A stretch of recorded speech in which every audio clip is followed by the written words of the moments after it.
and good evening, everyone. Probably one of the most important things that we can tell you tonight, and we'll be laying it out, that ancient history and biblical truth has been covered up to such an extent by people you'd think would want to have the truth come out, but for very nefarious reasons, which Tim will go into detail on later, the only contrived history that we're getting is the idea, which is increasing daily, that God did not create us, that there is no God, that Jesus is not really who the Bible declares him to be, and that basically we're all generated and created by aliens dumping their waste or their DNA into the planet and watching us evolve. Fascinatingly enough, having been on the trail of biblical giants, this stuff is relevant. Again, I've said, Doug, you've heard me say it numerous times on your show, he who controls the past determines the future. So in other words, if you have the truth hidden, when you reveal the truth, you can basically publicly sway the non-thinking masses to believe anything you want to put, quote, contrived evidence for. I believe that God has raised us up and Gen 6 Productions for this time to challenge that. And you're going to hear an interesting phenomenon. By the way, if it hadn't been for a husband and wife team, Cam and Jan, God bless you guys, having the Lord speak to them literally about helping us in a big way, and I'm only saying this, we couldn't have done this. So it's interesting. While we're planning this and just believing God to provide the funding for this expedition, because we had one of the finest filmmakers, an action filmmaker, happens to be in Montana, guy who knows what it's like to go into the roughest parts of the world with Tim, and another gentleman that's been Tim's friend in Peru for a number of years, really a neat brother in the Lord. These guys set off on an expedition that was absolutely striking. You'll hear the details. But again, I just want to thank another brother sent us, a very lovely donations, and some people have sent us, and look, here's the deal. $50, 100 donations, thank you. I'm not begging for money. I'm just saying, by the grace of God, God will raise up the people to stand with us because, as you know, Doug, I've turned down numerous requests over the years, continually, almost monthly, to go on all the different giant shows, In Search of the Ancient Aliens. I mean, you can't name a History Channel or any of those type things that haven't contacted me, or British film crews wanting to do their spin on it. But it all boils down to the alien deception. So tonight we're going to take phone calls, but we want to thank those of you who I think will get excited to stand with us in this production, because right now Tim and Vinny, the cinematographer, got back and they went to work editing this thing one day back. Tim was gone for 21 days.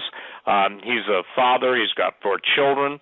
So, I mean, he's dedicating his life to this. So with no further ado, I'll have Tim lay out why Peru is so critical to understanding the whole giant revelation in the book of Genesis and all through the Old Testament, and why it's going to play so heavily into the importance of people understanding this. See, this isn't a history lesson per se. This is a story of God's infinite love for his creation and having protected us from these beings and entities. But as men work harder and harder to unleash the very gates of hell, or actually loose the gates of hell, and unleash these things that God had basically bound for our protection, we're in for a whole different world. And I just want to say one thing about the Kathmandu earthquake in Nepal. It's interesting that we've talked about CERN on your program, Doug, and one of the first things that got toppled in the main city over there, I believe it was in Kathmandu, was the temple of Shiva. Shiva's the destroyer, the cosmic dance of death. And isn't it ironic that CERN kicks on, and the very first thing to be destroyed is Shiva? Now, in the world of the occult, they'll take that as meaning the cosmic dance of death has begun. What that simply means is they are out to destroy the old world to bring about the Luciferian new world. But in order to understand the future, you must get a grasp on the past. So, Tim, go ahead and take it, and, when you need a breath or whatever, give it back to me, but please take your liberty, take your time, lay it out, and let's just start by telling the people how literally, Peru is, if you will, the key to unlocking the whole mystery of the giants and what you guys found on your expedition. Well, good evening, gentlemen. This was our first, basically this was our second expedition for Gen 6 Productions. The first one we went to Sardinia, and that one just happened really quickly. That was off the cuff. We've been planning this one to Peru for a long time. We knew that we had to go to Peru. I lived there, so I'm very familiar with the country, speak the language, which is Spanish. And you know, Peru's basically been the focal point for a lot of these programs on television concerning the ancient world, ancient technology, ancient aliens, and so forth. So so it made sense. It was logical to us to go there to one of our first expeditions to make it Peru. We kind of knew what we were aiming for when we set out, which was evidence of the antediluvian giants and, you know, the whole situation with the fallen angels. And I can tell you right off the bat that there is certainly that in Peru. I mean, that can be found without a doubt. The documentary we're actually editing now is going to show that there's some very strange things going on. So yeah, we were a team of three. We've been trying to keep our expedition team small, compact, so we can move quickly, kind of fly under the radar. And that was our strategy going in, and I'm glad that it was, because we got into some pretty hairy situations that we needed to, work our way out of, and it would have been difficult if we had a full production team with us. So, so basically, we started off around Lake Titicaca. We went straight to what's called the Altiplano. The Altiplano is it's the Andean high plateau. Mainly spanning the border of Bolivia and Peru, and it is the second highest plateau in the world. I mean, the first is Tibet, and this is the Altiplano is the second. Most of the time, we were over 12,500 feet. Just even where we were staying, the cities we were in. That's without even hiking up any mountains. It's just that the Altiplano is almost 13,000 feet above sea level. So it's a very, very interesting place. As soon as you get there, you notice some very bizarre things going on. For one thing, you're above the tree line, and there's very little animals. There's very little life at all. There's not even really hardly any insects, no mosquitoes, hardly any flies at all. You get it's a very desolate sort of feeling up there. But when you start getting out and around Puno, especially when you head down south towards the Bolivian border, you start to notice some very strange things if you know what to look for. Obviously, our Gen 6 team having the narrative of Gen 6 in our minds, as we always do wherever we go. In other words, fallen angels, the pre-flood world, giants, all that kind of stuff. We're always looking for very particular artifacts, very particular signs that tell us that we're in an area that might have been occupied.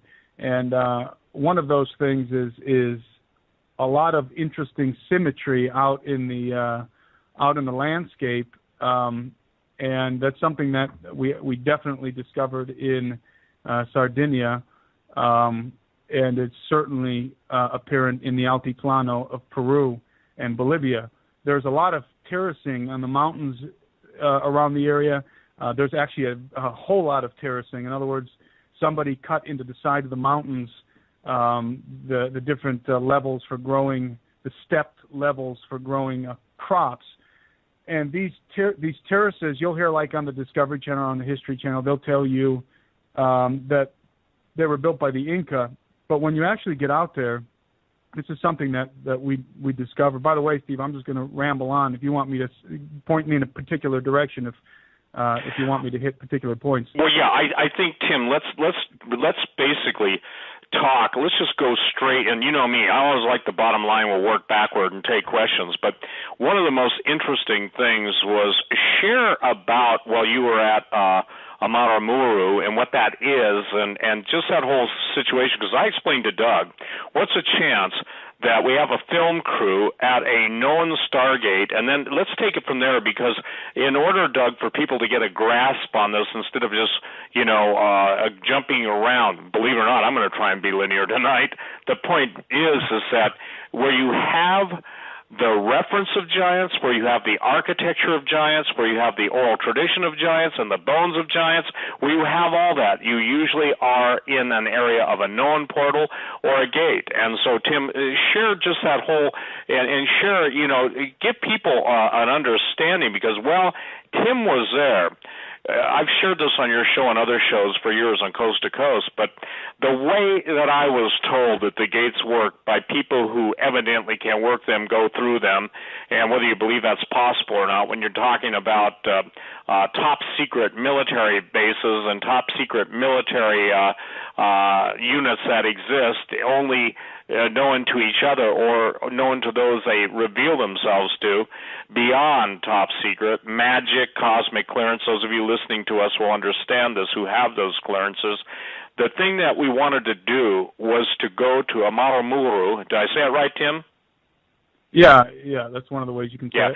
That's as close as I know how to get. And I want you to explain where it was, what it is, why we picked on that as one of the original, or picked that as one of the original locations. And then I want you to share, if you will, share all of the ceremonies of the shamans. Those would be the equivalent of witch doctors, holy men, spiritists, etc. And then what happened to you that night? Because I think that's fascinating. And when you're done with that, I'll explain what I think happened based on who was following you and in real time. I believe I can build the case, and you'll see this, that while Tim and Benny and Vinny were all in, camped out in an area waiting for gate activity, based on what the natives and others had told them, that somebody who was spying on them with top secret spy satellites made sure that they were interfering by sending one of the most amazing localized and focused storms. But go ahead, Tim. Now you share what it is, why we went there, and what we got on film. And by the way, ladies and gentlemen, all this stuff is going to be available in a 60-minute, 90-minute DVD, but it's going to be different than anything that you've ever seen. And these are actually being produced for a television sequence of 6 of them that will be shown on a Roku channel that we're working on, and also on Tom Horn's Skywatch. And there's some other places that I met with. I flew to be with Tom Horn last weekend. I guess just yesterday I came home and went out there on Thursday or Friday, and we covered a lot of ground. But here's the thing. Where Tim was is critical to understanding the rest of this.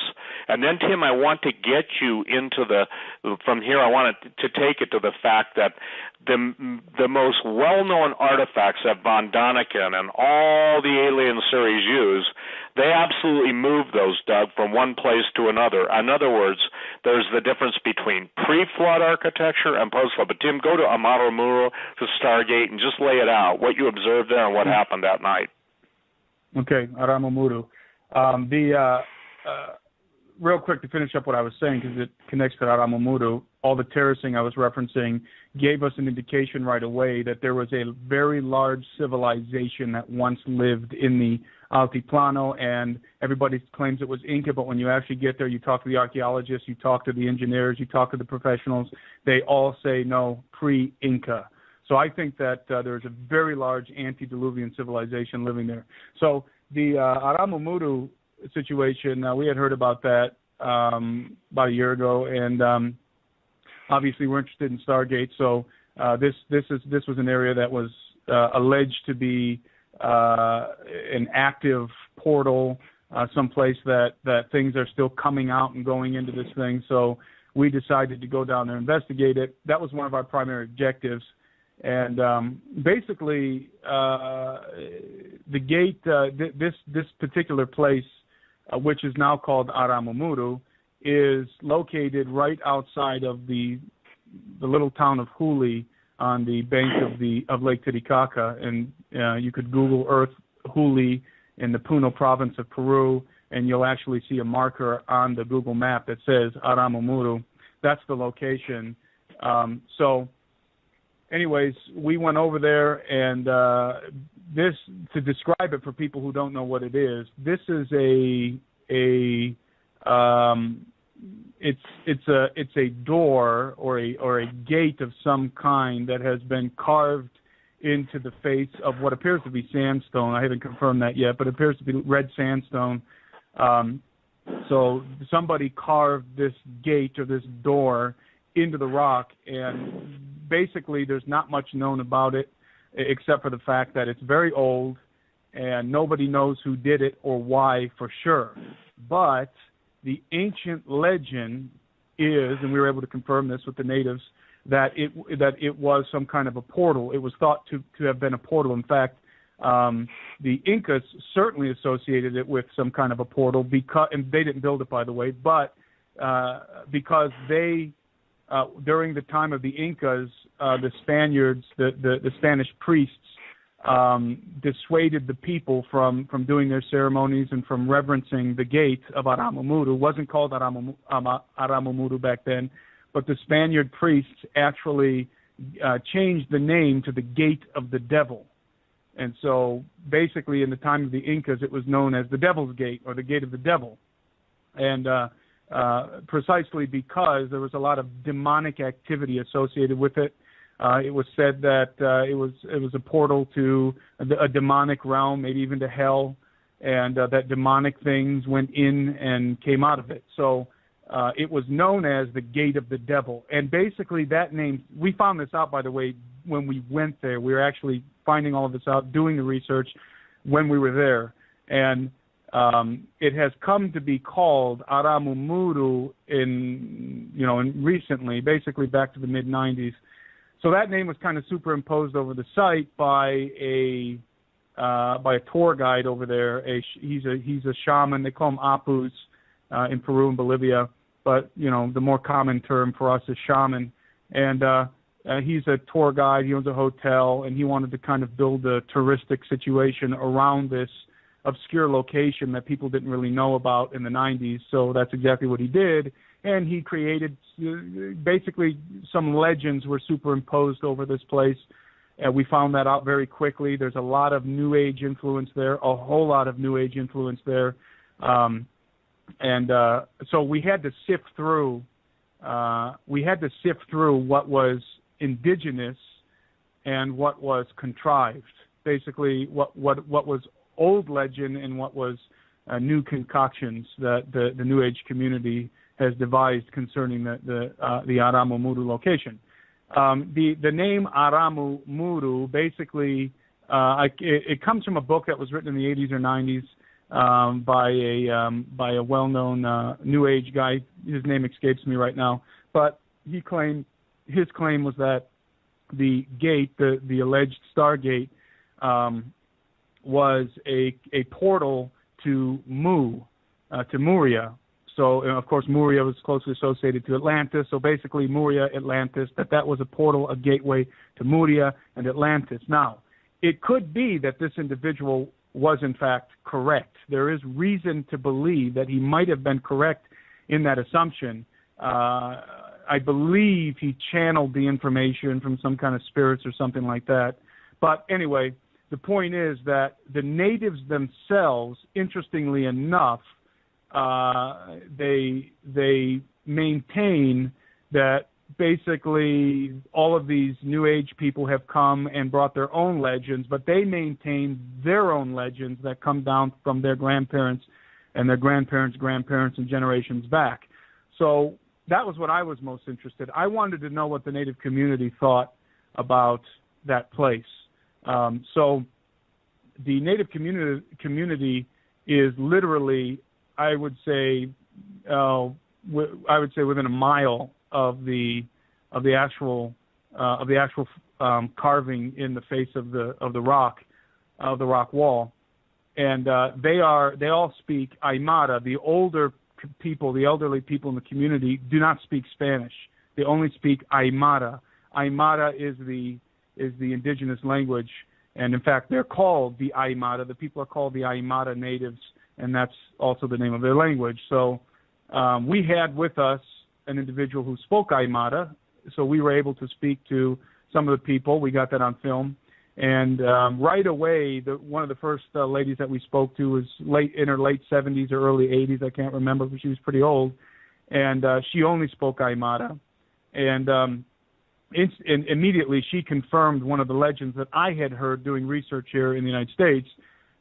She confirmed that when she was a little girl, her grandparents told her a story, and this is a well-known story. This is a very ancient story that goes all the way back to the Incas, of a group of musicians that were passing by the Aramumuru gate, playing their instruments. They were dancing and playing their instruments for some reason, passing by the gate. And I've heard different variations of this story, but in a nutshell, the gate opened. It was triggered by their instruments. So in other words, some kind of a frequency, some kind of a harmonic resonance triggered the gate. And some of the people say that one of the musicians got sucked into the gate. Others say the entire group got sucked into the gate and disappeared, was never heard from again. So that's a very well-known, ancient, verifiable legend concerning Aramumuru. But again, the Aymara people do not call the place Amarumuru. They know it as the gate of the devil. That's the name that they know that location as. It is to them the gate or the doorway of the devil. To the outsiders who come in, it's Aramumuru. To the tourists, it's Aramumuru. We found that out. So basically, our objective at the Gen 6 team, our objective was to literally camp out in front of this thing. We wanted to spend the night there. We had heard rumors that there's more activity at nighttime. People have seen orbs. There's been UFOs reported right over that area. There's been strange people reported, very white-skinned, really bright blue eyes, tall, white hair, typically what people refer to as the Nordics, for people who are familiar with ufology, have been spotted around the area, and always at nighttime. So we figured if we're going to have a chance of seeing anything, then we better be there all night. And so we camped. We literally camped out in front of this thing. When we got there, there was a group of shamans there. Again, they're called Apus in Peru, and they were doing a ceremony at the gate, which is a very common thing these days, because there's lots of tourists that come and they go, and people believe that it's an energy source. There's a bunch of different beliefs about this place, but most people agree that it's like an energy vortex of some kind, and they do their shamanic rituals there, and they were using, interestingly enough, harmonic frequencies at the gate. They were using symbols, and they were using, I don't know if you know the name of that thing I showed you, Steve, where they're with the bowl, they're running that thing around the bowl. I don't know the name of that thing. Well, let me but just it makes help a very you here. strong resonance. Yeah, it's really interesting, ladies and gentlemen, because when all of these worldwide references to stargates, portals, even in the desert southwest, Kokopele, you'll see it on the petroglyphs, the stone carvings, a little caricature blowing a flute. It's fascinating that so many of the Kokopele representations in the stargates basically have to do with the spirals, and Tim will talk to the spiral, but it was obvious that the shamans knew that somehow they were trying to communicate with that which is behind the gate. Now, imagine this. Well, these guys are down there, Tim and the crew. We've got CERN kicking up from 3 trillion electron volts to volts, 6 trillion electron volts, and we've got this interesting phenomenon taking place around the world where more earthquakes are taking place, and big earthquakes in a very short period of time. So it's my contention, and I think I lay this out in my book, Little Creatures on Stargates, about that sound is very important. Now, we won't get into it tonight, but you can build a case for 440A, and you can also build a case for many, not all rock and roll music, and not all forms of rock and roll music are in the same category, but the summoning of the, if you want to call them angels, demons, and they're different entities. The point being is while Tim and the crew were there, they saw firsthand the integration of sound and the shamans trying to open up that which was beyond the gate. Now, Tim, if you would, get into the storm, because this will relate directly to where we're going to go next with the spiral on the ground and everything else. Okay. Yeah, so our objective was to stay there, obviously, all night, and we wanted to keep our cameras on the gate, especially at 12 o'clock at night. So around 9 o'clock at night, after the shamans left, cleared out, we shot some footage, shot some sequences there.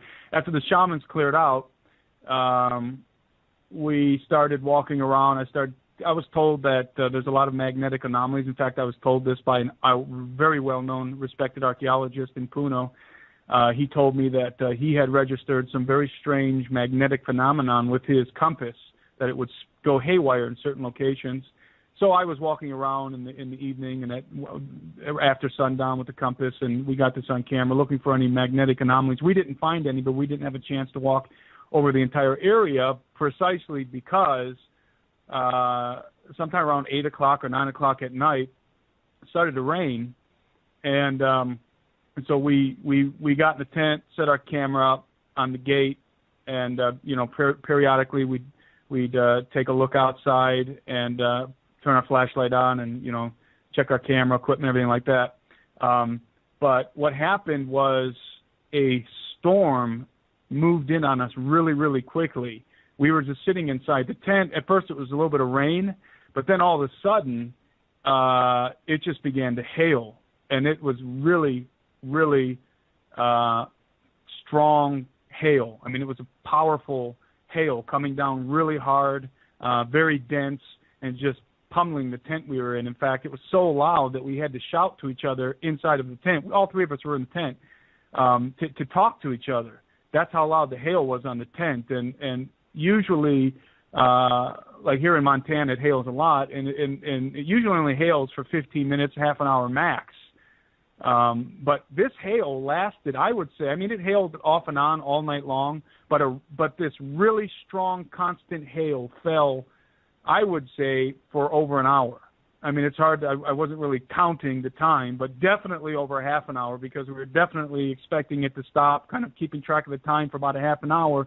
And when it didn't stop, we started to get pretty concerned because it was actually intensifying, and we were concerned that it was going to bust a hole in the tent. And the hail was probably, maybe marble size, and maybe at the biggest marble size, and we were concerned that obviously if the grains were going to be getting bigger, we would have been in big trouble because we were exposed. There wasn't really anywhere we could get out of the hail. There wasn't any caves or anything like that, so we were completely exposed. If our tent would have busted, we would have been in a lot of pain. It would have been like being stoned to death, basically. I don't think the hail wasn't big enough, I don't think, to kill us, certainly to hurt us. But our van, we had a van that was parked all the way around the rock formation. So it's probably about 150, 200 yards to get to our van. So at one point when we were in the tent just being pounded by this hail, we had to consider an exit strategy to get out of there if the hail got bigger, or if it started falling harder and started to penetrate through the tent. Because again, it was fall. I've never been in hail like this. Again, it hails a lot in Montana, but this was crazy. The density of this hail, the constant falling of this hail. There was no remission for over an hour, and we got some of this on video. When it was done, when the main blast of hail subsided, we zipped up the tent and took a look outside, and there was a few inches of hail on the ground, as if it had snowed, but it was hail. So it dumped a lot of hail on us. Again, definitely for over half an hour, and I'm pretty certain for at least an hour, just dumping hail on us.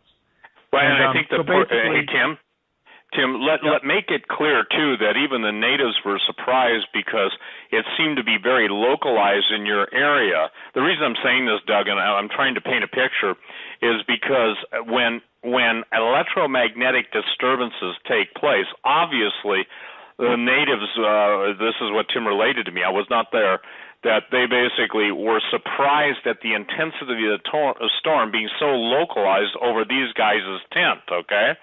Now, Tim is watching his compass to see the electromagnetic anomaly, and obviously something's generating a very, very, when I say almost pinpoint localized storm, and the natives themselves had to come, the following morning and dig you guys and pull you out, correct?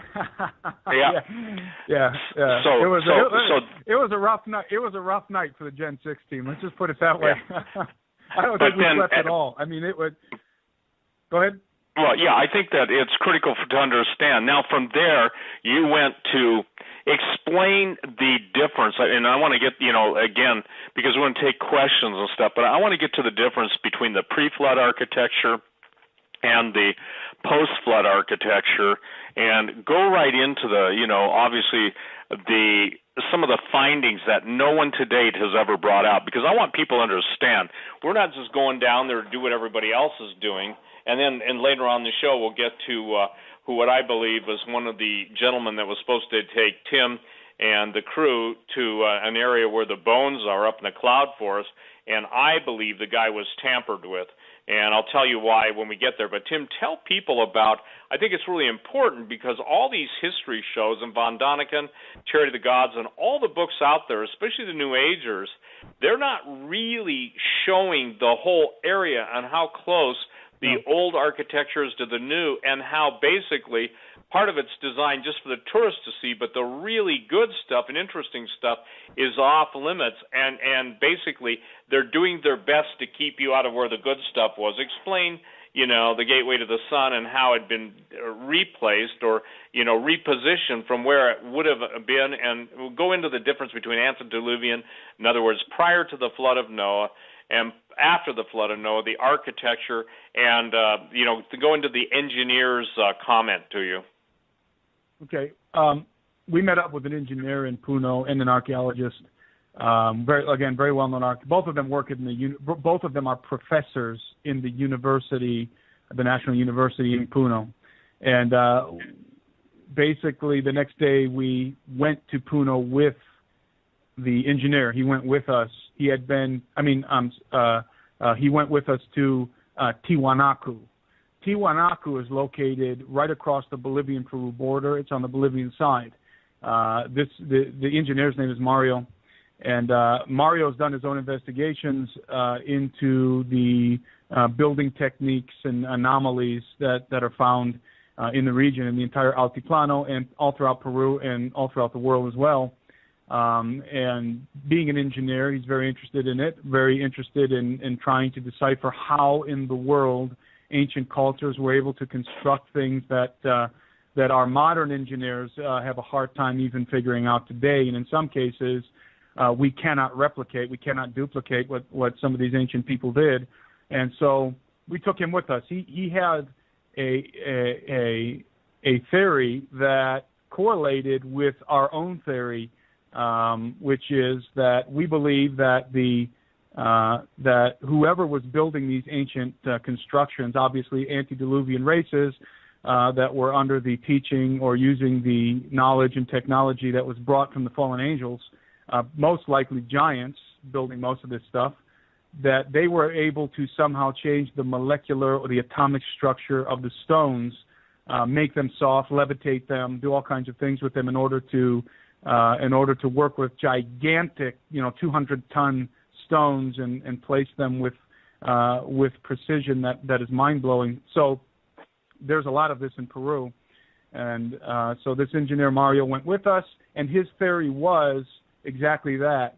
Having done his own studies, he came to the conclusion that the ancients knew how to change the molecular structure of the rocks. That's exactly what he told me. I said nothing to him, by the way. This was his theory when I asked him how he thought some of this stuff was built when I first talked to him, when I first met him. That was his own theory, and again, that correlated exactly with our theory on how the ancients were able to do this. And it was confirmed, by the way, three times in total, by three different sources for us. that this is in fact what was going on. So basically, and I think in the video that in the documentary that's coming out, I think I make a really strong case for it, and I think I show some evidence that's going to be very compelling to people to at least consider that theory. So he went with us. We went to Tiwanaku. Tiwanaku, we crossed the Peruvian-Bolivian border. That in itself was a little adventure. I do not recommend that people who want to go see Tiwanaku cross the Peruvian-Bolivian border by Lake Titicaca. It's basically a den of rats over there when you cross that border. We had the government following us as soon as we crossed the border into Bolivia, because we were bringing some cameras and some tripods and things of that nature. We didn't even have that much gear. We were trying to fly under the radar, and we had one large duffel bag with gear in it, and it was not easy getting it into the country. One of the first things that you'll find out in Bolivia is they do not want you. They don't even like you taking photos, but they definitely don't want you taking video of anything. They don't want you taking footage of anything. They're very hardcore about it. And so we had eyes on us from the moment we walked across the border in Bolivia. And for people who are not familiar with Bolivia, this was my first visit to Bolivia. I figured that Bolivia and Peru would be very similar. I was wrong. It was like two different worlds. Crossing from Peru, which is very friendly to tourists, a major part of the economy is tourism. They love outsiders coming in, especially Americans are treated very well. When you cross the border into Bolivia, all of that ends. When you cross the border into Bolivia, you are not wanted. You're tolerated in Bolivia. You're not received with any kind of approval or joy, for sure. I mean, you're tolerated. Your presence is merely tolerated, and it's a very bizarre, surreal situation. It's the best that I can describe it, although I've never been there, is North Korea. I think it's the closest that I'll ever come to being in North Korea, being in Bolivia. That's how bad it was for us. We had eyes on us. We had people following us. We were very uncomfortable the whole time. We felt like we were being listened to and watched the entire time as soon as we crossed that border into Bolivia. So Tiwanaku, the famous area, for those who are familiar with the Ancient Aliens series on, I think it's the History Channel, they do a lot of stuff in Tiwanaku. They make a big deal about Tiwanaku. A lot of guys have gone there and used Tiwanaku, the whole Tiwanaku area, as supporting evidence for their ancient astronauts theory. So we wanted to go there ourselves with a biblical perspective and take a look at it and film and do our own analysis of what we found. And what we found was just as astounding, if not more astounding, than what you see on television. We realized right off the bat that the whole Tiwanaku area is locked down and controlled. It's like a police state when you walk into that place. I mean, all of Bolivia is like a police state, but when you go to Tiwanaku, you are in very unfriendly territory. Just recently, about 5 months ago, they decided to clamp down even tighter in Tiwanaku. They introduced ropes, and they introduced more laws, more regulations for tourists. You're not allowed to even touch the rocks anymore. For example, in Pumapunku, which is a part of Tiwanaku. Now, let me explain this. Tiwanaku, there's a bunch of different ways to say this stuff. You'll hear it pronounced differently, said differently, and written differently on all the different shows that feature it. Even in Bolivia, people say it differently. So it's really confusing. The whole area is called Tiwanaku. When you pull up to it, it's called Tiwanaku. Now, the town there's a town right there, right in the area where all these ruins are. The town is called Tiwanaku. So the town is called Tiwanaku. All the ruins are referred to as Tiwanaku. So it's very confusing. And then within the ruins, there's different areas. There's Pumapunku, which is the most famous area and the most impressive. And then there is the other side, which is often just referred to as Tiwanaku. So it's very confusing, and I didn't know any of this going in because this was never made clear on any of the programs I've seen. And I'd seen all the Ancient Alien stuff and a lot of these guys, the little productions that they've done on their own. Some of these guys that are featured in Ancient Aliens, and it's a very different situation than what you're led to believe on television, at least the impression that you're given. One thing that they definitely never have shown is how oppressive it is. I mean, it is extremely oppressive. The whole Tiwanaku area is oppressive. You just have an oppressive feeling there. Again, you're being watched. You feel like you're hated. They hate you. By the way, Americans have to pay $100 extra just to get into Bolivia because they especially don't like Americans. So they really let you know that when you're there. For example, they told us that. Tim, yep. Let me interrupt here too, ladies and gentlemen. Even today in Bolivia just signed a deal with Russia for 20 state-of-the-art fighters. The president of Bolivia has no love lost for the Americans, but I need to give a little background, Tim. What's happened in Bolivia, in the specific area Tim's talking about, is there's a whole new dig that's been found of underground pyramid structures. Now, for Doug, as long as I've been on talk radio, you've heard me enough to know, I've told everybody, it's not what you see above ground. It's what you see underground, or for more importantly, what they won't let you see underground. It's true all over the world. Now, why I brought up the Russia card is this. I was told, I've said this so many times, I don't mean to sound like a broken record, but this will explain. Tim, your actual words were, it's like a bunch of Gestapo. Those were your words, and yep. I think what people need to understand is that they have, from the even 2 years ago, the security and the direction that tourists are even allowed to go has changed dramatically. I call it the inverse liar's lie, okay? That's a new term for you tonight, Doug. The inverse liar's lie. The more of the truth they uncover, the more they have to lie. And in order to protect that, they'll now go to any extreme to make sure you don't see anything you're not supposed to see, you don't film anything you're not supposed to film. And, Tim, I want you to deal with how they actually moved the Temple of the Sun from the older, I think people are, I don't want them to miss this. This is critical. In other words, they have moved it or staged it, placed it on a platform that's a whole different post-flood set of archaeological findings, and the old, because of the relationship to the old, the forbidden zone, if you call it that, in Bolivia, they don't want two and two put together. Now, spell out for people the difference between antediluvian and post-diluvian from how you saw it and how you'll be describing it in the video. Because this video, ladies and gentlemen, we're trusting that anybody who gets the video is going to understand the biblical response, the twisting of secular history, the New World Order's spin on the ancient aliens, and we'll explain later on the show how the Catholic Church, and look, this isn't an anti-Catholic statement, but how everywhere we went, the Catholic Church has been absolutely covering up, taking up, stealing, and doing whatever they have to do to make sure the artifacts of what we're talking to you about tonight do not see the light of day until it's time. So, Tim,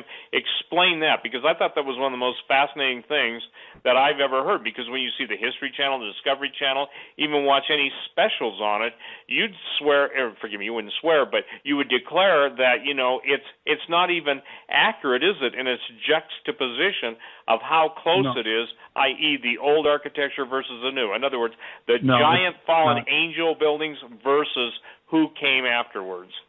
That's right. That's exactly right. That was something that really astounded me when I got there. I thought Pumapunku was further away, and it was a completely separate archaeological site, and then what's referred to as Tiwanaku, like on the Ancient Aliens program, they refer to it as Tiwanaku, that is in a different area entirely. Well, when you get there, you realize that's not true. It's literally to walk from the Pumapunku site to what's glibly referred to as Tiwanaku. It's like a 10-minute walk. I mean, it's like, walking, 200 yards or so. And it's all right there. So right when we got there, we thought, well, this is interesting. This is all kind of compact right here. We didn't expect this. And we went over to Pumapunku first because I was more interested in Pumapunku first because it was acknowledged to be and is acknowledged to be by a lot of archaeologists an older construction than, again, what is glibly referred to as Tiwanaku, and that is true. And it's even more true than they can imagine. But the Pumapunku site is the site where, to give people a reference, it's the site where you find the famous H blocks. If you watch the Ancient Aliens, or if you look up on the internet, you type in the H blocks of Pumapunku, you'll get those famous H blocks. That's the Pumapunku site. That is very distinct and separate from the rest of the Tiwanaku area. Now, we right away we discovered some very interesting things about the Pumapunku site.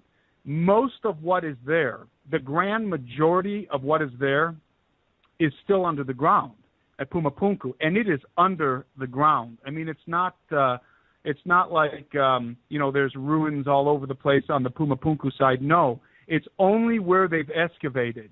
And where they've excavated, everywhere that they dug a hole, they, of course, they dig like these rectangular, very nice, neat excavations. Everywhere where they dug these little rectangular excavations, you see massive monolithic stones jutting out of the ground. And you see more of Pumapunku under the ground. And they've only gone down right there at that site. They've only gone down, I can't remember, maybe 4 feet, 5 feet down into these rectangular concaves in the ground where they're excavating. And the very first thing that I thought when I walked up was, why in the world did they stop? That was the very first thing that came to mind. Why did they stop? A lot of people will go to Pumapunku and will concoct these wild speculative conjectures about aliens and that the H blocks were used for landing pads or a runway for alien craft, and it was an alien base and all. And I mean, it's really laughable. With all due respect to those guys, it's really illogical and laughable when you're actually standing in Pumapunku, because anybody with half a brain is going to recognize immediately that this thing is under the ground. Whatever it is, what we're seeing is just the tip of the iceberg. Whatever was there is under the ground. And for some reason, the Bolivian government does not want to delve further into it. It was just a couple little rectangles pulling up some of the H blocks, and that's it. I mean, that is the first thing that hit us immediately when we walked up there. And I wasn't expecting that. I thought it was going to be a well-excavated area. You would think that, wow, they found this amazing architecture, these unexplainable, megalithic blocks. You'd think that they would delve deeper into it, want to uncover it and try and figure out what it is. That is not the case at all. They give you a little peek. It's like pulling the corner of the curtain back, giving you just a little peek, and that's it. They don't even let you touch the stones anymore. We did, of course. We distracted the guards, But anyway, what we discovered in these constructions, and this is visible, obviously, this is visible in a lot of documentaries that have been made, is the absolute precision that you find in Pumapunku. And I'm getting to the difference between Pumapunku and Tiwanaku, but I want to describe for people the precision at Pumapunku so that when I talk about Tiwanaku, they understand the difference that we illustrate in the documentary. The Pumapunku, for example, the famous H blocks, you see in a lot of the documentaries out there how sharp the right angles that are incorporated in andesite. This is andesite, one of the hardest rocks on Earth. And they somehow were able to craft these stones, to cut these stones with such precision. I mean, we are talking about exact, perfect right angles that are still, some of them are still in pristine condition to this day. And the the engineer Mario from Puno, from the university that was with us, something he was telling us on the way there was that he also has another theory that they were able to vitrify the surface. Whoever built Pumapunku was able to vitrify the surface of the stone. Well, when we got there, this was evident. I mean, this was clearly evident. There's no doubt about it. The surface of the stones, whatever this structure is, it's probably a whole city under the ground right there, that they were able to vitrify the surfaces of the stones. Absolutely incredible. In other words, when you run your hand over some of the stones that are less weathered, you literally feel like you're running your hand over a glass table. It's vitrified. It's not just cut, it's vitrified. That's a whole nother level of technology. So immediately when you walk up to Pumapunku and you start touching the stones, you recognize that, hey, this is high technology. There's no doubt about it. And that's probably why they don't want you touching the stones anymore, because again, anybody with half a brain is going to realize, wait a minute, we're dealing with something here that is in terms of conventional history impossible. It's an impossibility. Right. Now, Tim, yeah, let me interrupt you because this is important. Vitrification can only be achieved, even in antiquity, by intense heat, i.e. by super intense heat. And Doug, I don't know if you and Joe and others have seen the picture in some of the Mayan, Inca, and Aztecs. It almost looks like there's a guy with a backpack and a blowtorch on his back. Have you ever seen those? Well, the reason why this is critical, when Tim is at Tiwanaku and Punapunku, the thing is that within, probably on Thursday of this week, they announced that they have found a level of mercury. Now, this is going to be fascinating, between some of the oldest pyramids in different places in the world, and pyramids and mercury go hand in hand from the standpoint of in the ancient Indian myths, and this is why we're talking about this stuff. You guys out there in listening land, we're equipping you with what I believe will be an amazing revelation to be able to answer the skeptics when they come out with all their nonsense. But what's fascinating, mercury in antiquity, especially 4000 BC, in the Indian Rama Empire, was always associated with flight. That was one of the propellants, and the Vimana flying craft. And if everybody thinks this is wacky, the Indian aerospace equivalent of NASA presented thousands of pages of documents to a space symposium, and some people laughed. It was interesting. The ones that knew what they were talking about, and those are all the boys from the three-letter agencies with no clearance, even no known clearance levels that most people would be familiar with, didn't laugh. And so what's fascinating is, just as there are pyramids now, to my knowledge, the presence of mercury, vitrification is what happens when sand is turned to glass in an atomic bomb. So that word vitrify is really important. So like most people, if you were to look at all those stones and you think you run your hands over there, they're going to be coarse, like sandpaper, but that wasn't the case. And now, interestingly enough, Tim, and pun intended on this, as you get back from the Peruvian expedition, editing it to go in, and listen to this, Cam, this will blow your mind. The fact is that within 3 or 4 days, they're announcing publicly the presence of mercury in its refined form, not just, cinnabar or something that's refined into mercury, but mercury in its refined form, and it's always located in areas where history states, ancient history, call it legend, call it myth, that there was a huge, if you will, post-flood atomic war and pre-flood atomic war. Mm-hmm. So when Tim said, is it fair to say that was probably one of the most unusual things that you came away from just in touching that stone that you've never heard before, that's never been discussed before, and it's as relevant as, it's as relevant as a revelation now of all these finds are coming to the forefront. Is that a fair statement?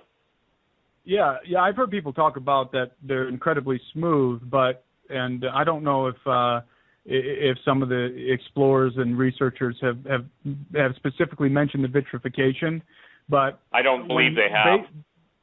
Mario, again, the engineer, the Peruvian engineer from the university in Puno, he believes he has proof that they were able to melt the surface of the rocks or add some kind of a mineral layer or sand maybe and melt that on top. And he shows in the video, he points out what he believes is evidence where the surface has been rubbed off. In other words, it's a layer. And by the way, we found this kind of construction also in Sardinia, except in Sardinia they were using layers of quartz. So this idea of either vitrifying the surface or crystallizing the surface seems to be an antediluvian technology that was ubiquitous. It was universal. People knew there was some reason they did this. Obviously, it's aesthetically pleasing, but I'm sure that it also had some kind of a technical purpose as well. So I know we're coming up on the break here. When we get to the other side of the break here, I'll describe now what's on the other side, what I consider to be the post-flood construction, and what's going on there with what Steve mentioned in terms of the moving around of the artifacts. Man, well, I want to throw something in. Hey, Doug, I want to let everybody know too that Pastor Bruce York's entire congregation and Susan, his wife, were praying for their protection.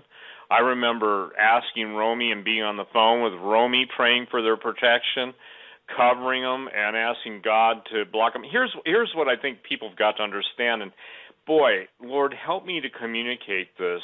I can tell you from personal experience that this is the most secret stuff in the world.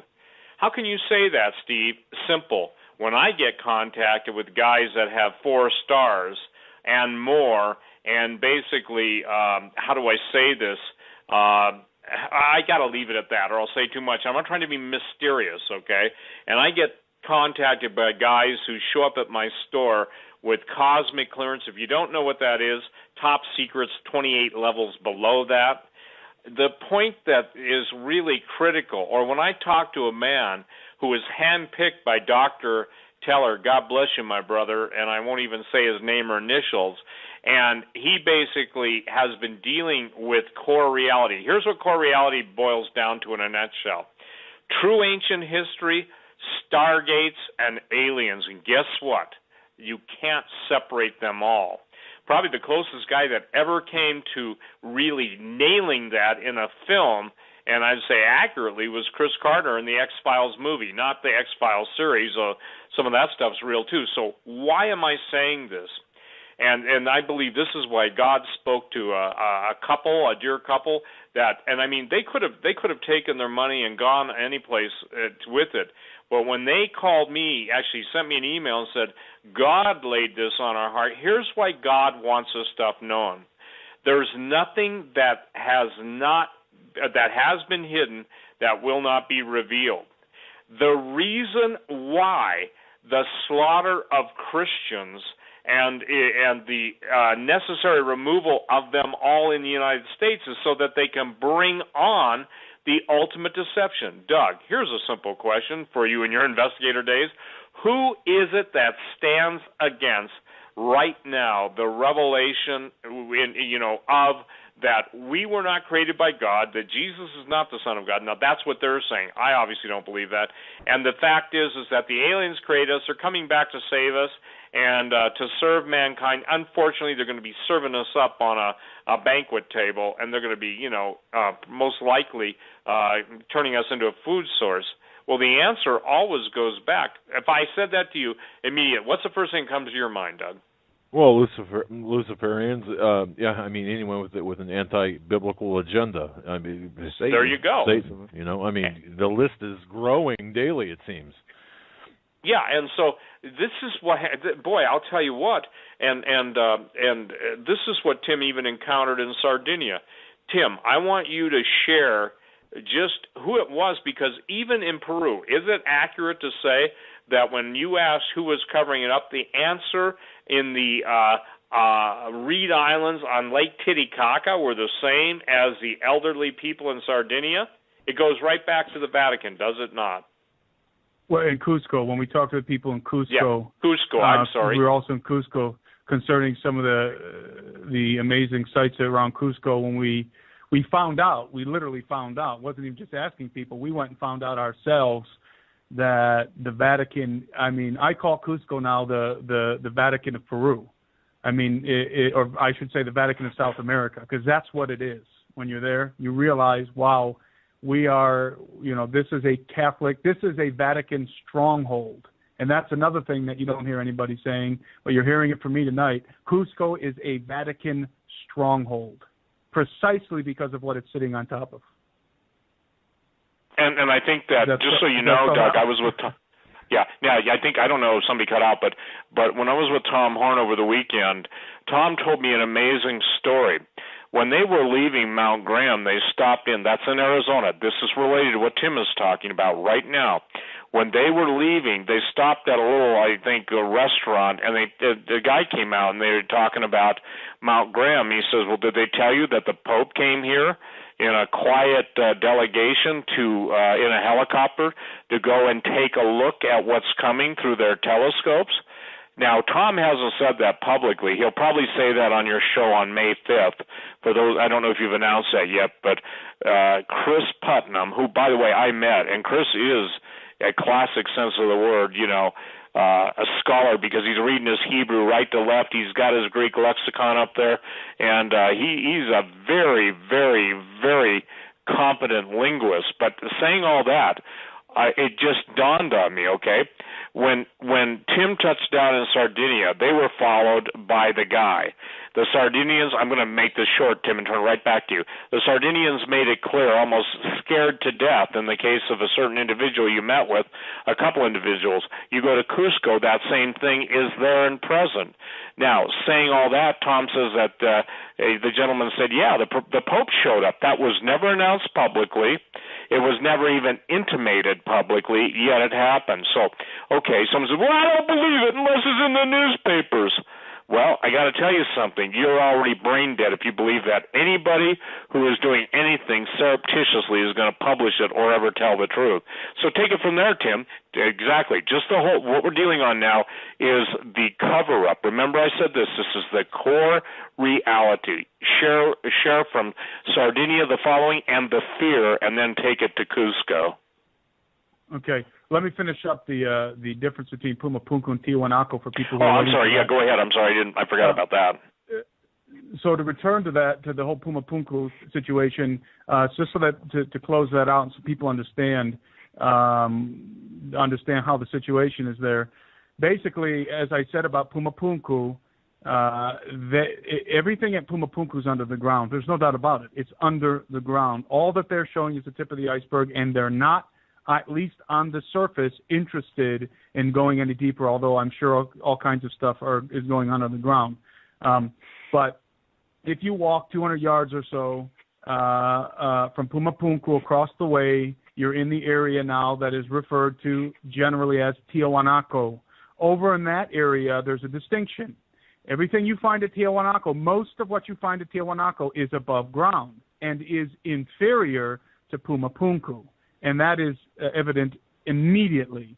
Tiwanaku is inferior in terms of the technology employed to build it. It is a typical sort of post-flood construction with big blocks, but not the same kind of precision you find over Pumapunku. And it looks like whoever built Tiwanaku was trying to copy or emulate what was done in Pumapunku. So this is something that has been pointed out, even on Ancient Aliens and different programs, that Pumapunku is obviously older and obviously employed more advanced technology than Tiwanaku. However, what I found out is that the government of Bolivia has only one sanctioned narrative on the whole area. And all the guides have to say the same thing, and they're very, very aggressive about forcing their narrative on everybody. And this is something that you don't know unless you go there.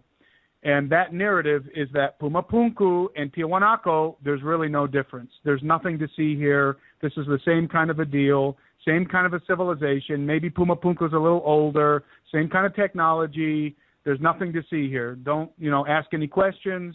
That's the attitude, and it's very aggressively enforced. And so, in fact, when you're over in the Tiahuanaco side, that's newer, that is, in my opinion, post-flood, and then the Pumapunku side is pre-flood. The Tiahuanaco side, you actually find blocks of andesite, because the Tiahuanaco side is almost exclusively sandstone. You find blocks of andesite that were obviously brought over from Pumapunku, carried over and strategically placed on top of rocks, and right like on the corner of a walkway, right where the tourists would notice them. And furthermore, when you go up into the temple of Kalasasaya over there, which is, people just refer to it as Tiahuanaco, the temple of Tiahuanaco, that's where the so-called gate of the sun is located, is up in that temple. But first of all, the government did a big restoration over there, and they won't tell you that. We found that out while we were there. They did a restoration, but they don't want anybody to know for some reason. They rebuilt a lot of Tiahuanaco. Now, isn't this interesting? They rebuilt a lot of Tiahuanaco. They're excavating a lot of Tiahuanaco. That's where most of the excavation is. That's where they're trying to push all the tourists over to that side. They leave the more astounding situation, Pumapunku, under the ground, but they go excavating everything that is post-flood and trying to make you think that it's the same thing. In fact, the Gate of the Sun is the famous Gate of the Sun over in Tiahuanaco is basically wrought from one gigantic block of andesite, one solid block of andesite. This thing is cut out of andesite, which again is extremely hard, and it belongs over in Pumapunku. Not many people know this, and I've never heard anybody acknowledge this. And to these guys' credit that go over there and shoot these videos, I guarantee they got to pull permits, and I guarantee you that they've got officials that are standing there and making sure that what they say, basically are there to make sure they don't say certain things.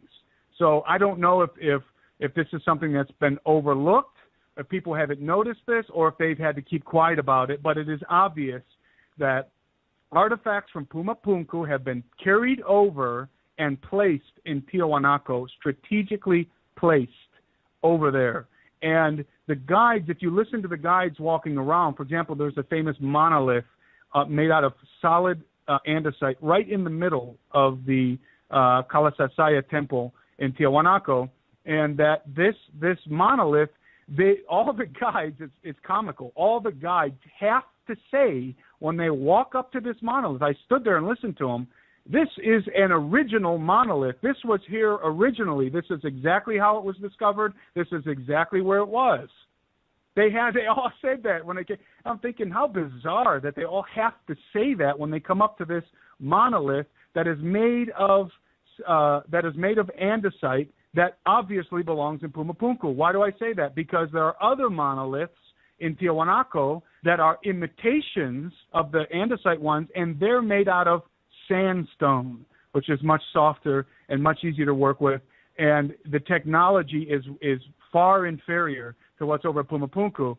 Furthermore, our engineer Mario told us that he knows for a fact that these artifacts, namely the andesite artifacts from Pumapunku, the monoliths, the blocks, and the Gate of the Sun, were brought over, and I think he even mentioned the year, sometime way back in the 60s or something, right when people were just beginning to get interested in the site. They were brought over and strategically placed and positioned in Tiahuanaco. So here's the question. Why the deception? Why? I think we know the answer, but why the deception? Why go to such great lengths to move these massive andesite artifacts that weigh hundreds of tons, place them over where they don't belong, and then make all the guides say that these are original, these were here? Why? Obviously, there's a cover-up. There's a reason. One can only assume that it's because they don't really want you to think about what's under the ground. They want you to concentrate on what's above the ground. But, Joe, these guys actually say, they make the claim, some of them, not all of them. I've heard the claim made that the Gate of the Sun over in Tiwanaku, in the temple there, in Kalasasaya over there, is a gateway that when you go through it, it takes you to Pumapunku. And standing there, I thought, that's just ridiculous. I mean, it's just a ridiculous concoction. Listen, here's the deal. These guys reject the biblical narrative that is true and logical, and the story is there. They reject it, so the only way they can put the pieces together is to concoct wild, speculative crap about everything that they're looking at. They reject the truth, so they have to put these pieces together, and it is evident. I'm telling you, the magic of television, basically, it works for them. They can get away with it. But when you're actually standing in front of the gate of the sun, looking at this thing, what's in your mind, if you have a proper perspective on the ancient world, is this does not belong here, but they want you to think that it does. In fact, we were noticing this, and our team, the three of us, were discussing this, and obviously out loud, we were kind of whispering about it, and some of the other tourists were kind of coming up and listening to what we were saying and kind of were intrigued, and we started to feel like, we better get out of here pretty soon, because that's when we started really getting yelled at over there and correct, and not, they've got over at the ruins now, I think probably because of all the attention that's been put on Pumapunku and Tiwanaku, they've got, I refer to them as ruin Nazis. They walk around with these bullhorns, and they have these phones in their pockets, and if you get too close to something, or you step on something, or you're asking certain kind of questions, or you're not doing what you're supposed to be doing over there as a tourist, what they expect you to be doing, which is just be brainless and go, oh wow, this is interesting, and just accept their narrative. They're on you like a hawk over there. They bullhorn you. They yell at you. They pull out their phone and take pictures of you. And they were getting extremely agitated.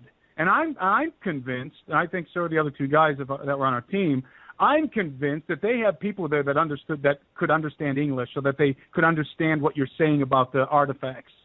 So, to report you if you're starting to say things that they don't like. And so we got bullhorned a lot, and we're being followed. And there were all kind of tourists there. It wasn't packed, but there were handfuls of tourists here and there. But those guys were honed in on us, and so we were kind of getting nervous out there, and we decided to call it quits after a certain point. But the point is that there's an obvious cover-up going on over there, and they've obviously moved artifacts. And this wasn't done recently. This was done years and years and years ago.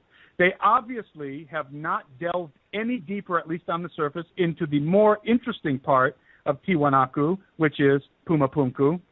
And they're obviously trying to channel everybody and all the intrigue and all the questions about the area. They're trying to keep them based on what's on the surface and what they're uncovering. They're excavating a couple more pyramids out there, but they won't talk about the one that they're excavating under the ground. I realized that they were only talking about the one that they were excavating above the ground, and the ones that they're excavating above the ground. I'm fairly convinced that those are all post-flood constructions. Now, here's the thing: when you're standing in Tiwanaku, you're standing in a massive valley that is bordered by mountains. I mean, you're in the Andes. You're 13,000 feet above sea level, and you're in a plain, and basically you're in a very wide, broad plain. And the sense that I got, and in fact our whole team had, was that in truth, if you were to dig down anywhere in that plain, you would hit the kind of artifacts that are found at Pumapunku. I got the sense that the whole thing is some kind of gigantic city. I mean, with pyramids and everything, and that what you see in Pumapunku is the top of a structure. It's just the very, like I keep saying, the tip of the iceberg. I think that there is an underground antediluvian city underneath the dirt there. And by the way, how did it get covered up? It's almost universally agreed that a flood brought in sediment and washed over all of the Pumapunku older ruins. That it had to be a flood. It brought in all of this extra dirt and sediment and deposited it in that valley. Of course, it was the flood of Noah. I mean, that is the most logical inference that anyone can make. It was the great flood. It deposited all that sediment there. People will say, oh, it was Lake Titicaca flooded. But listen, to flood that whole valley that we were in fact, to flood the whole Altiplano, I mean, it has to be massive amounts of water to flood that whole area. And it is obvious that the entire area was flooded. So what is the best, most logical, and easiest, and most natural explanation? There was an antediluvian society living there in the whole Altiplano. There were giants. There was high technology, fallen angel activity, a very large advanced civilization that was decimated in the great flood of Noah, probably decimated before the great flood of Noah in a great battle between the giants, as the book of Enoch talks about, and then completely washed over by the flood of Noah. And that was, by the way, part of the purpose of the flood of Noah was to bury this stuff. It was intentional on God's part to bury this stuff, to bury the technology, to bury the knowledge of the watchers, of the fallen angels. And that's precisely what we find. I mean, if you go out there and concoct stuff about aliens and this and that, I mean, it really is ridiculous. And, you know, I mean, you're standing on evidence for the biblical narrative, and that's why we went, for the audience. That's why we went. We're coming with the biblical perspective. We understand what ancient history truly looked like, the technology, the fallen angels, the giants, and everywhere we go, we find confirmation of it. Oh, fantastic. Wow. Steve. Well, yeah, and Doug, I think the thing that, again, that's relevant, bringing it back, this is the time that these things will be revealed. This is a time that it's critical for people to understand that it doesn't matter what country you're in. There comes a point, I don't know, they can put all the Nazis in the world on the border, but when God says enough is enough, it's just like all of the volcanoes going off, all of the flying saucers going off. It's like the technology of the ancients is coming into the foreground. And again, we're now seeing an acceleration unlike any time in the history of the world, because it's the time. Pastor David Langford did that study on a specific time and general time. There's a Kairos and then there's a Chronos. So the point being is that this is the time for this stuff in South America to be revealed. Now, Tim, I want you to share, and again, if people want to start sending in their questions, I want you to share just how cool this was, that God gave you a platform, and we can go back and jump around and stuff, but you know, we found out that share with the people that how, and I said before, I don't know if you were on the radio or I said to it, Doug, when we weren't both on, Tim, but I thought it was interesting how a certain archaeologist was supposed to take you to what you guys were told was, you know, basically up in the mountains of the cloud forest to see the giant bones, and how basically by the time he gets from Lima to where you're at and wherever you were at the time, he kind of pulls the, gee, I don't know anything thing. Share with the people how that came down, what you were told before, what you were told when you get there, because, again, you don't know how powerful the most powerful people in the world are until they threaten you and or your family, or, you know, basically friends you've known and scholars you've worked alongside of disappear. So share that, and then if you would go into the whole thing about how the Lord opened the door for you to address the University of Lima or whatever. Yeah, well, we were told that a very famous guy in Peru, very famous, a prominent archaeologist, was going to meet with us and basically show us where the giant bones are hidden. And obviously we're very excited about that, but the whole thing fell through, and the guy claimed that he didn't know anything about it when we actually met with him. So we're not 100% sure what happened, if we were just being deceived, if they were trying to get something out of us, but it was a very bizarre kind of a situation, obviously disappointing for us, but we documented so much. That was at the end of our trip. We had already documented so much amazing stuff up until that point that it really didn't matter that much, because we just kind of switched gears. I was invited to speak at the University of San Martin in the city of Tarapoto in the high jungle of the Amazon basin in Peru, and We went and we did that, and it was basically a little conference that they put together in the university, and I presented the biblical viewpoint, the biblical narrative, the Genesis 6 narrative, and because part of what we're doing as Gen 6 Productions is not only are we exploring, not only are we investigating, but we're also educating, and so they had never heard the biblical narrative the way that I presented it there in the university. I did a little presentation, which is in the documentary, and they had never heard the biblical narrative in terms of giants and fallen angels and technology and the pre-flood world, and this was new to them. Now, interestingly enough, everybody knew about the ancient aliens. Everybody knew about, the Anunnaki, but the biblical narrative was never presented. I mean, think about that. And in Peru, there are thousands and thousands of evangelical churches, and yet nobody has an answer. None of these churches have ever given a biblical answer for all this stuff that's lying all over the place in Peru. So the narrative in Peru is the Anunnaki, the ancient aliens. It's incredible. Even the archaeologists. This is a funny little fact that I found out over there. We would meet with archaeologists, very well respected archaeologists, and I would ask them, what do they would always tell us, the conventional historical perspective. That's what they would always tell me when I say, what about Pumapunku? What about Sacsayhuaman? What about Ollantaytambo? How is it possible that the ancients, without the benefit of the wheel, were able to move and were able to quarry and move and craft these gigantic megalithic stones and set them into place? I mean, how do you explain this? And the archaeologists would always tell me, ropes and thousands of men and hundreds of years. You want to know how they explain anything on this planet? Ropes? No, here, I'll tell you right now. Logs, ropes, thousands of men and hundreds of years. They will explain anything with that formula. I'm telling you, anything. Logs, ropes, thousands of men and hundreds of years. There. That's how they did it. That's what they tell you everywhere. It's a joke. And you know what? I found out that they know it's a joke, because when I press them further and I say, wait a minute, you know that that's impossible, they concede. All the professionals I talk to, they concede. And I push them further. So what's the answer? And what do you think they say? The aliens did it. And I'm talking about the professionals. The aliens did it.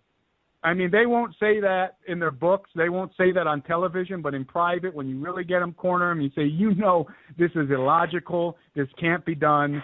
You know better as a professional. You're right. The best explanation we have is aliens. So that's what you find when you press these guys. And one of the guys that I talked to is a famous archaeologist he's set to be giving a talk in Washington D.C. next month. So the guy's big time. And that was the explanation, again, when you corner them, aliens. So obviously there's a need for what we're doing. I mean, the biblical narrative puts all the pieces together. It does. It makes sense. It's logical. It's scientifically logical. It works. The models work. The flood, the antediluvian world, it answers everything, and that is precisely why they don't want anybody to know about it. That is precisely why the sons of Seth theory is so dangerous, and why a rejection of the narrative of Genesis 6 is so detrimental, because the rejection of the truth, even if people say, and people often say this to me, well, who cares? What does it really matter, if people know about the giants and the fallen angels and the technology and the ancient civilizations? What does it really matter? It doesn't have any bearing on the gospel. It doesn't have any bearing on Christianity. Who cares? Well, now we're seeing why it matters, because people are being deceived. And when the church doesn't give an answer, the aliens did it. That becomes the narrative, because a lot of believers, this is sort of a subject that they don't even know what to deal with, because they cannot conceive of an ancient world that was in possession of high technology under the tutorship and of fallen angels, using this forbidden knowledge and the giants and all this kind of stuff. That is true. That is the fact of history. That's what's being covered up. And it has been carefully, it is being, in our day, right now, it is carefully being covered up and switched out with the lie of the ancient aliens and the Anunnaki and so forth. So it was a privilege for us to go down and speak to the university. It was the first time they ever heard anything like this, and I thank God that as Gen 6 Productions that we have the opportunity to do that, because that's the most fulfilling thing for us. And I know I speak for Steve when I say that when we carry this message, we're not just carrying the message of Genesis 6, we're carrying the message of the gospel of Jesus Christ, because it confirms and affirms the Bible. The whole story, the whole counsel of Scripture is confirmed when you start in the book of Genesis and you work your way all the way up to Revelations. Everything fits together, everything, and so again, it was a real privilege for us to be able to do that at conference. Doug, that question presupposes that a person has no clue between cause and effect. I'm not trying to be unkind or anything in that statement. The problem with Christendom is they have only dealt with the fruit of evil and not the root of evil. The riots going on tonight, all the events taking place across the country, this is all being orchestrated for a purpose. The purpose is the ultimate destruction of the human race. You want to argue with anybody? Argue with Jesus. The point is, he said, if these days, weren't short, and there'd be no flesh left alive. It's like the question I get, well, why do you want to talk about genetic engineering or singularity, or, they slaughter those words, but transhumanism? That's not relevant. Oh, yes, it is. You're an albatross, ma'am, and I'm speaking, generally now, or sir, you don't get it. You think because you're 75, maybe 80, or even 65 going on 100, the point, that's an attitude thing. The thing is that you can't, another attempted humor. The bottom line is that it won't, if it doesn't affect them, why should they care? It's that attitude that has brought your children, ladies and gentlemen, to a ruined nation. It is that attitude that instead of the highway to heaven, it's literally taking them the highway to hell. It's funny. Do you know who's telling the truth about this stuff to one extent or another? And I don't play the video games, but every day I get Call of Duty, the only one. And Tim and I have talked about this and just mutually scratched our own head going, do not people see this? They turn little Johnny or little Billy or little Susie or little Janie or Annie loose. And I'm not talking about maybe the listeners of this show, but the world at large. I mean, when you spend $500 million on a video game, do you think if Satan is the prince and power of the air, and do you think if he's providing the impetus, the direction, the supernatural wisdom, do you think that you didn't care enough when your kids were taken away by the music of the day? Now you don't care enough when your kids are being taken away by the video games of the day? The only ones are the ones, actually it's funny, the only people dealing with truth is being presented in a virtual environment through video games, and the people who could deal with truth based on the Word of God are basically too set in their ways to think any of this stuff is relevant. You cannot understand the fruit of evil until you deal with the root of evil. For instance, this whole situation now, does it take anybody's thought process to go beyond that someone killed, as usual, a poor and in this case, a black man that had done nothing, and now there's rioting, and now you've got the Crips and the Bloods, two gangs, which, by the way, have been secretly funded in some dimension or another, either known to them or unknown to them, and the Nation of Islam coming together. Hello, can anybody see that? And then if you've got the Mexican drug cartels joining with ISIL, whatever, hello, can you see that? Here's the thing. these entities that set this ball in motion are soon to be released to carry it to their, what they believe is logical conclusion. That's war with God and war against God's people. I'd say, Doug, that's a pretty important issue. And this is what I want to make this clear. Gen 6 Productions, if you were to say, how are you going to spend, Steve, the last hours, weeks, months, years, whatever God gives me, is going to be to put it into a logical and sequential way. I told Tom Horn, and Tim, I hadn't had a chance to tell you this, but I said, we have to find somebody that can set up a curriculum, a biblical-based curriculum that can be, made available to everybody, and so that they can understand systematically the origin of spiritual warfare. Now, I want to put out one more time, probably for the 100th time, for those of you that really want to get it and get it right and quickly, I would urge you to go on DerekPrince.org, DerekPrince.org, and order the Spiritual Conflict Series. When anybody asks me, what gave you your start, Steve, in this whole area, it was that. For once, instantly, I think it was a mercy of God in my calling, but the point being, he lays it out so consistently, so linearly.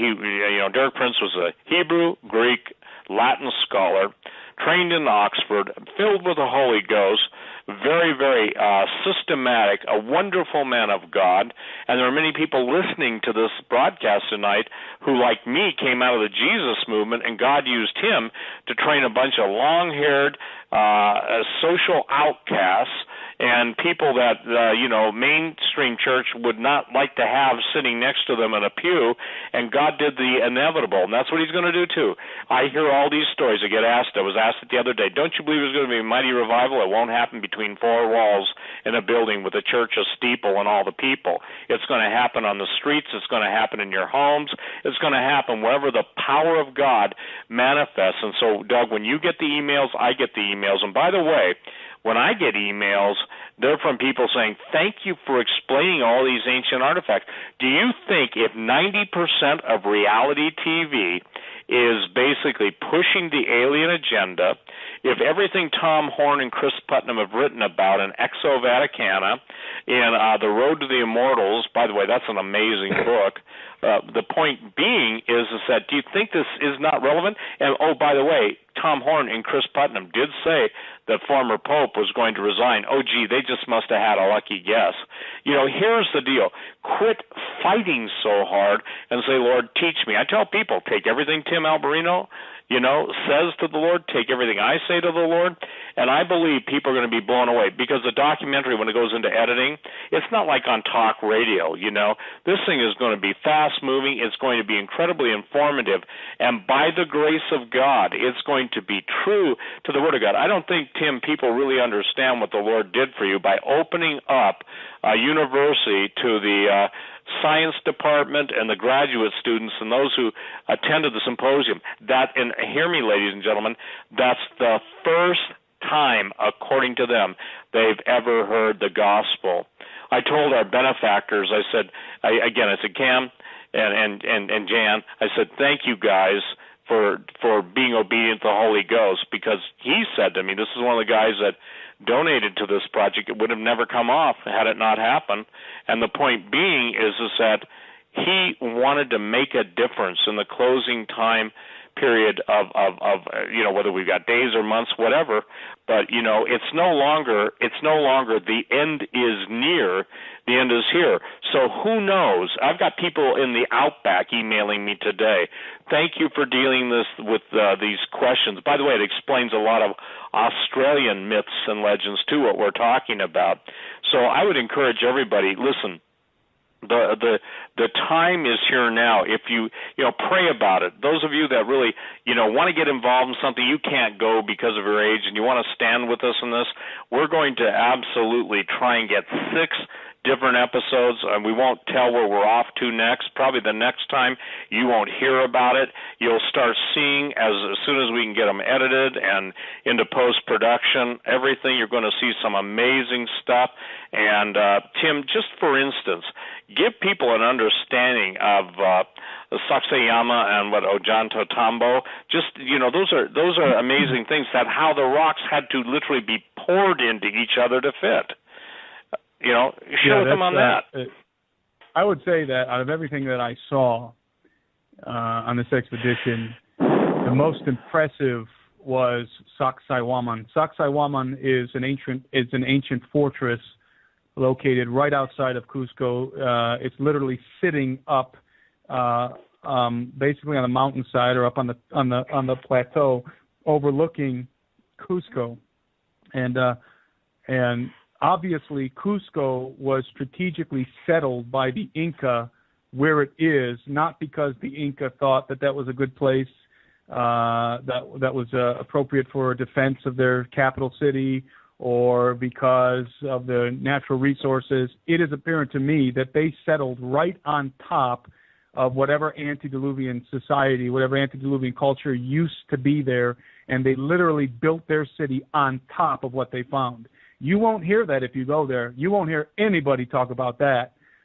Everybody in Cusco, because it's the pride of Peru, Cusco is the pride of Peru, is everybody will tell you it's all Inca. The Inca did everything. It is a lie, and again, if you corner these guys, these guides, and if you corner the archaeologists, and if you corner the engineers, they will tell you in private, you're right, it couldn't have been the Inca. That they will concede in private that there's no way it could have been the Inca, that the Inca did in fact build on top. So I'm saying that because Sacsayhuaman is a really good example of that fact, and we document it. And Sacsayhuaman, for people who aren't familiar with it, is in terms of megalithic structures, aside maybe from what was discovered recently way out in Siberia, I think it was in Siberia and Russia, those humongous stones out there, Sacsayhuaman is the most impressive megalithic site that I've ever seen, definitely that I've ever seen personally, but even that I'm aware of, perhaps maybe aside from Baalbek, but I think it's at least on the same level. The stones that are incorporated in the walls of Sacsayhuaman are so incredibly massive, and they're fitted together so precisely that you can't slip a piece of paper or a blade between a lot of the fittings, or at least the way that they used to be. A lot of them are still in their original configuration, the ones that haven't been shaken out of place. And it is literally, and I think I say this in the documentary, it is inconceivable to the human mind how that can be done. That's my stance. When I stand in front of Sacsayhuaman, I don't think about logs and ropes and thousands of men and hundreds of years. I concede to the reality that this is inconceivable to the human mind. This technology is greater. This knowledge came from somewhere else. And it didn't come from the Anunnaki. It came from the fallen angels. And when you're standing there in front of that wall, and Sacsayhuaman is, again, it's the remains of an old fortress, pre-flood, I believe, pre-flood fortress. When you're standing in front of that wall, I mean, you literally feel like you're staring at, you're staring and you're touching something that was built in the days before the flood, possibly, in the times when Adam was still alive, definitely Enoch. And and you're touching these stones and you're looking at it, and it really brings the story of the Bible to life. The story, unfortunately, as we were saying, that so many Christians reject out of hand or ignore. That story becomes living. It's alive in front of you. And I was just standing there imagining what this thing would have looked like. Only the bottom level, basically the two bottom levels are left intact, and the walls have been the smaller stones, because it goes from big, huge stones and gradually gets smaller. The smaller stones in Sacsayhuaman and in all of the ruins around Cusco were taken by the Spanish, the ones that they could manage. They took and they built their churches and they built their homes in Cusco after they conquered the Inca. And so what's left are the stones that they couldn't deal with. And it was Pizarro's brother, when he arrived at Sacsayhuaman, him and the general consensus of the conquistadores, and this is a matter of history, I'm going to put this in documentary, is when they saw Sacsayhuaman, what was their reaction? Their reaction was the same as my reaction. It was, there's no way that these natives built this. There's no way. They did not build this. And they even made the comment that it appears to have been built by giants. It appears to have been built by giants. If there's anything on this planet that appears to have been built by giants, it's Sacsayhuaman outside of Cusco. And furthermore, if you go down into the city of Cusco, right in the city, if you're walking just around the back alleys of Cusco, you see the same construction. And what happened was the Inca, they found the ruins of this antediluvian culture. They probably thought it was a sacred place. Of course, we know, those of us who are students of history, true history, understand that the post-flood generations, beginning with Nimrod and the Tower of Babel, all the way to contemporary times, that the post-flood indigenous peoples always tried to emulate, and they always adored the pre-flood civilizations that were the legendary, the civilizations of the gods. I call it the empire of the gods. You find this in every culture. So what they do, what I found, Sardinia, Peru, everywhere I go, I find the same thing. Post-flood cultures are building on top of the remains of the pre-flood cultures.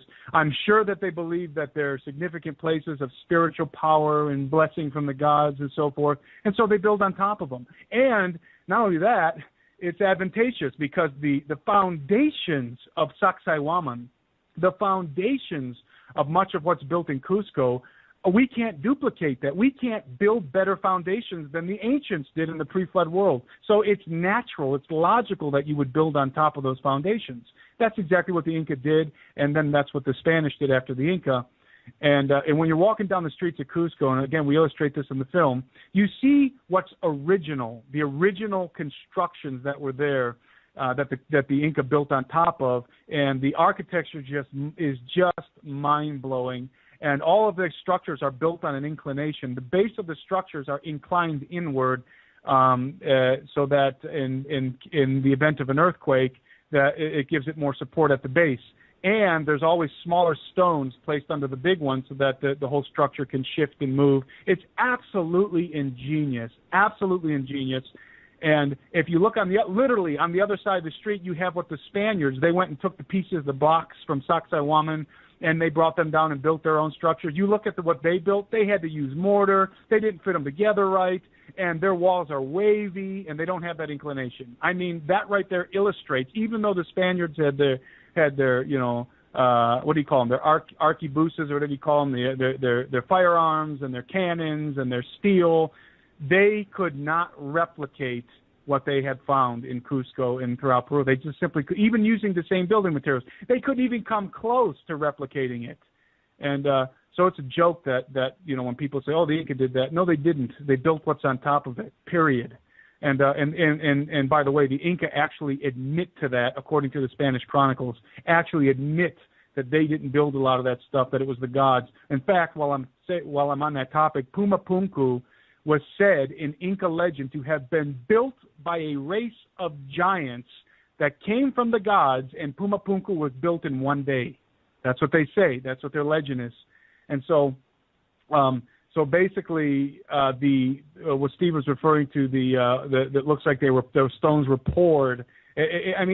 What it looks like is, it looks like the stones were like balls of Play-Doh or of dough, and they weren't completely what's the word?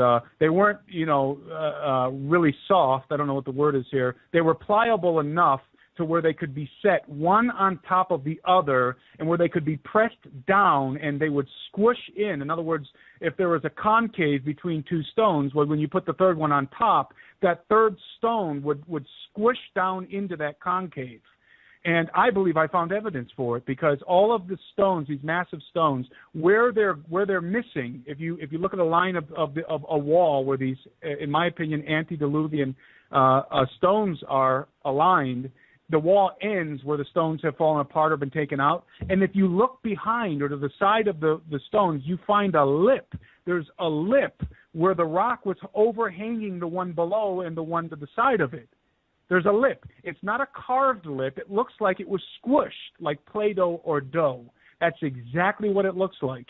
And that will be apparent in the documentary. And I after going there, I have no doubt that whoever built these constructions was able to somehow manipulate the molecular structure of the stone and at least make it soft enough to press down one on top of the other.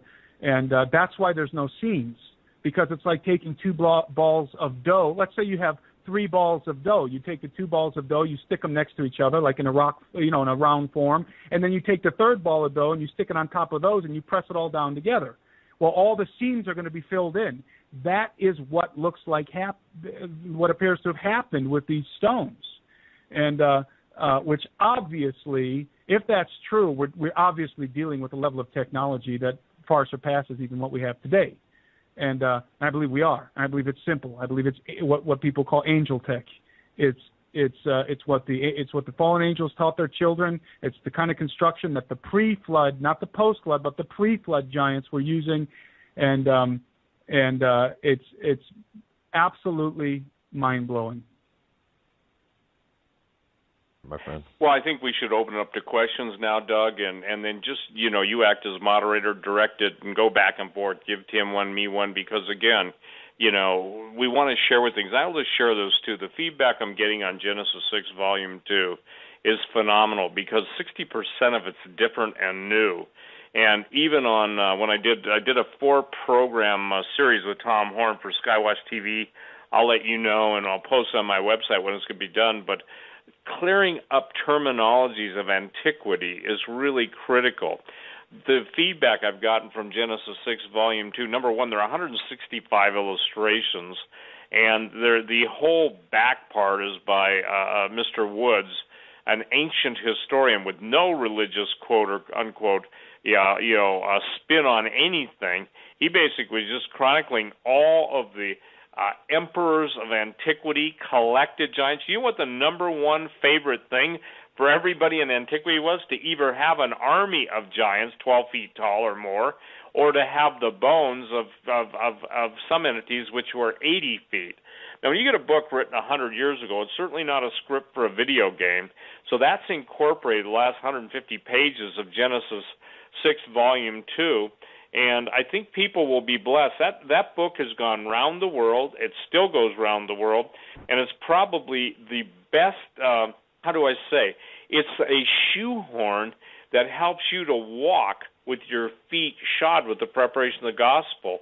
There's nothing else like it. I'm sorry to say there isn't, and the thing is that what's critical about it is as you begin to see the revelation, and I would say this, that as it was being annotated, revised, and changed dramatically, I was able to clear up a lot of foggy areas when the first was written. The first was written, 10, 12 years ago at least, and I honestly don't know. But the point being is that now if people want to, have a way in, it's probably the most interesting subject matter, and as Tim said, it doesn't matter what the scholars say.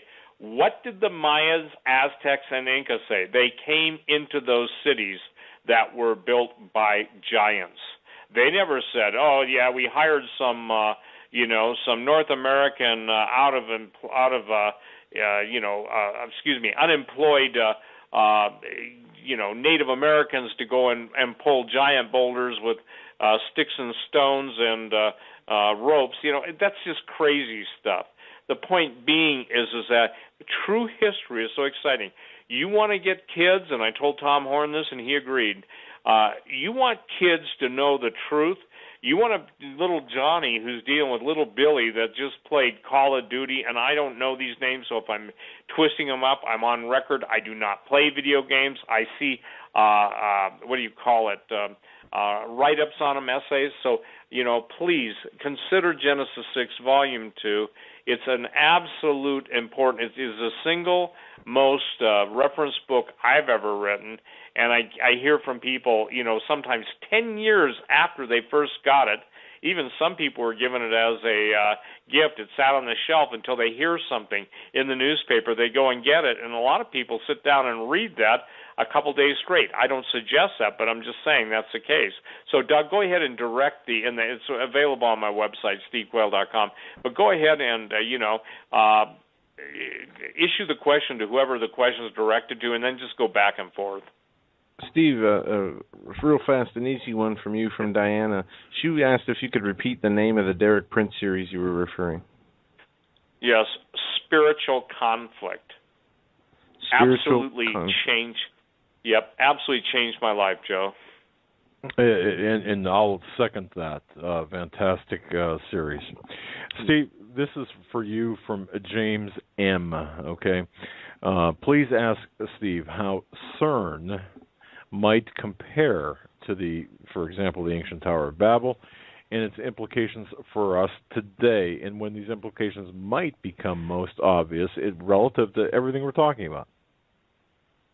Well, first of all, I think you're seeing it. Maybe I hope the listener heard CERN. I have an excellent a series on CERN by Michael, an amazing researcher. And just to bring it to the point, Shiva, I believe CERN is the equivalent of the Tower of Babel in the fact that all the world's leading preeminent scientists who deal in particle physics, quantum physics, and all the different disciplines of science have come together. They're so concerned about their findings, they even had to set up a way to email one another and make it NSA proof. Whether that's the case or not, I can't say. But CERN is already, to me, God put his fingerprint and disapproval on the fact that the issue of Kathmandu, the major 7.8 earthquake, I also believe it was bigger than that, but they're just downgrading it. There's a reason they downgrade it. But I believe that when the temple of Shiva was destroyed, I think that that's what people have got to understand. Doug, they're not using a lion and a lamb as, let's say, the lion will lay down the lamb with the millennial reign of Jesus Christ.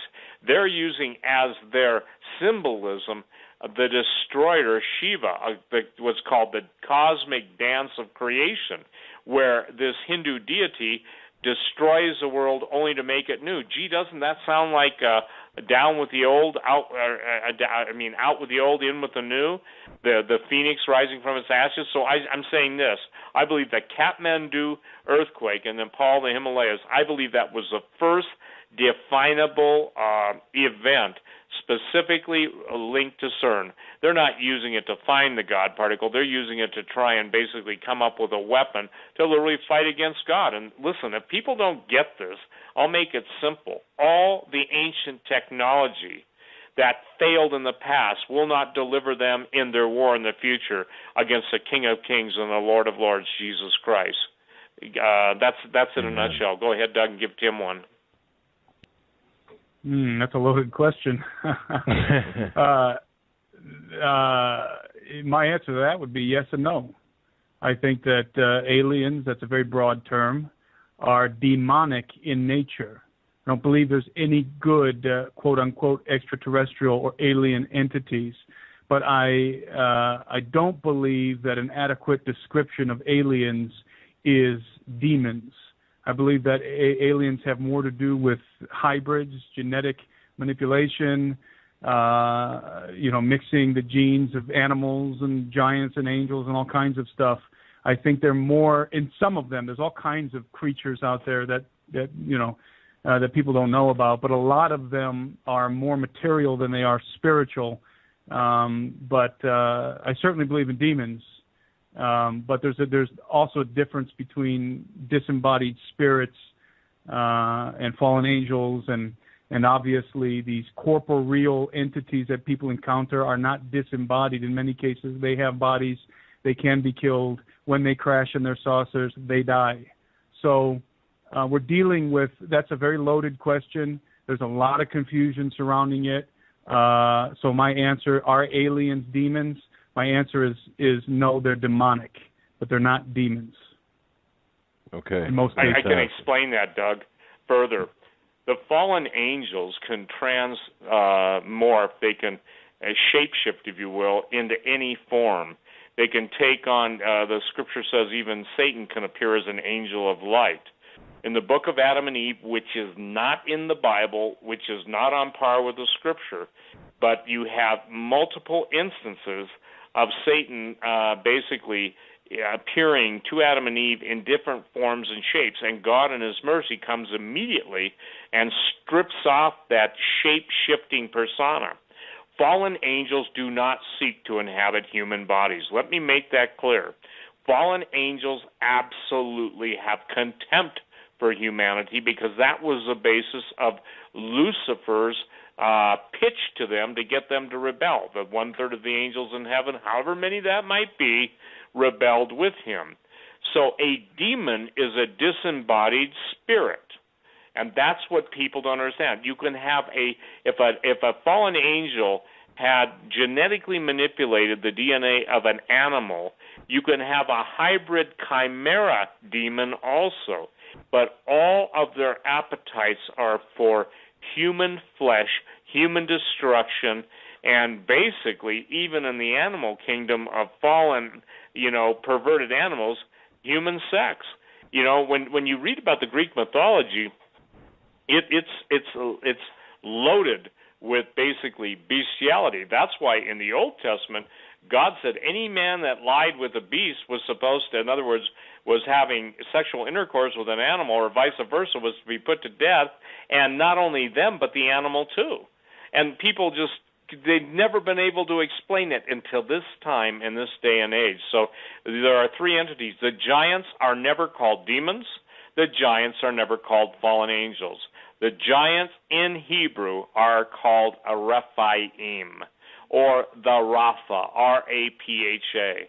There's only two times in the Old Testament, one in Genesis 6 and one in Numbers 13:33, both before the flood and after the flood, that the word angel, translated as Nephilim, is used in the Old Testament.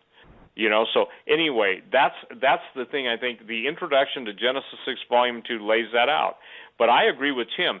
There are extra-dimensionals, and the Native Americans call, obviously, windwalkers. They have all different terminology. Shapeshifters in the book Little Creatures are called changelings, but the standard root of it all is fallen angels doing Satan's bid to corrupt everything that God had created.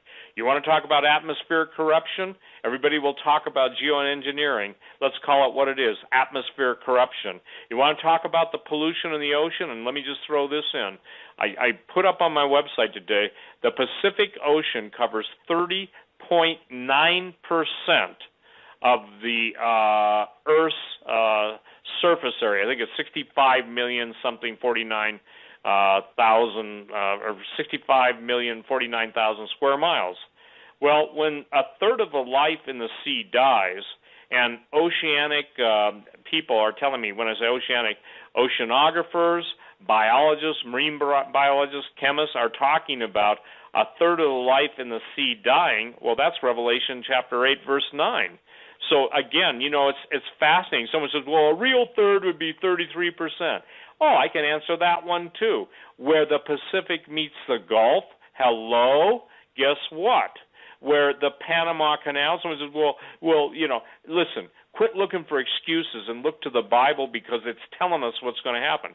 If that is the case, and we are a lot closer, we are in the end times. We're not approaching the end times. Go ahead and give Tim another question. That depends entirely on how you define aliens. The word alien is very deceptive. All it really means is alien to the human race. In other words, not human. So when the ancient alien people talk about aliens, they're talking about beings from the star system of the Pleiades or something like that came in their ships to help mankind or whatever, to mine minerals on the earth.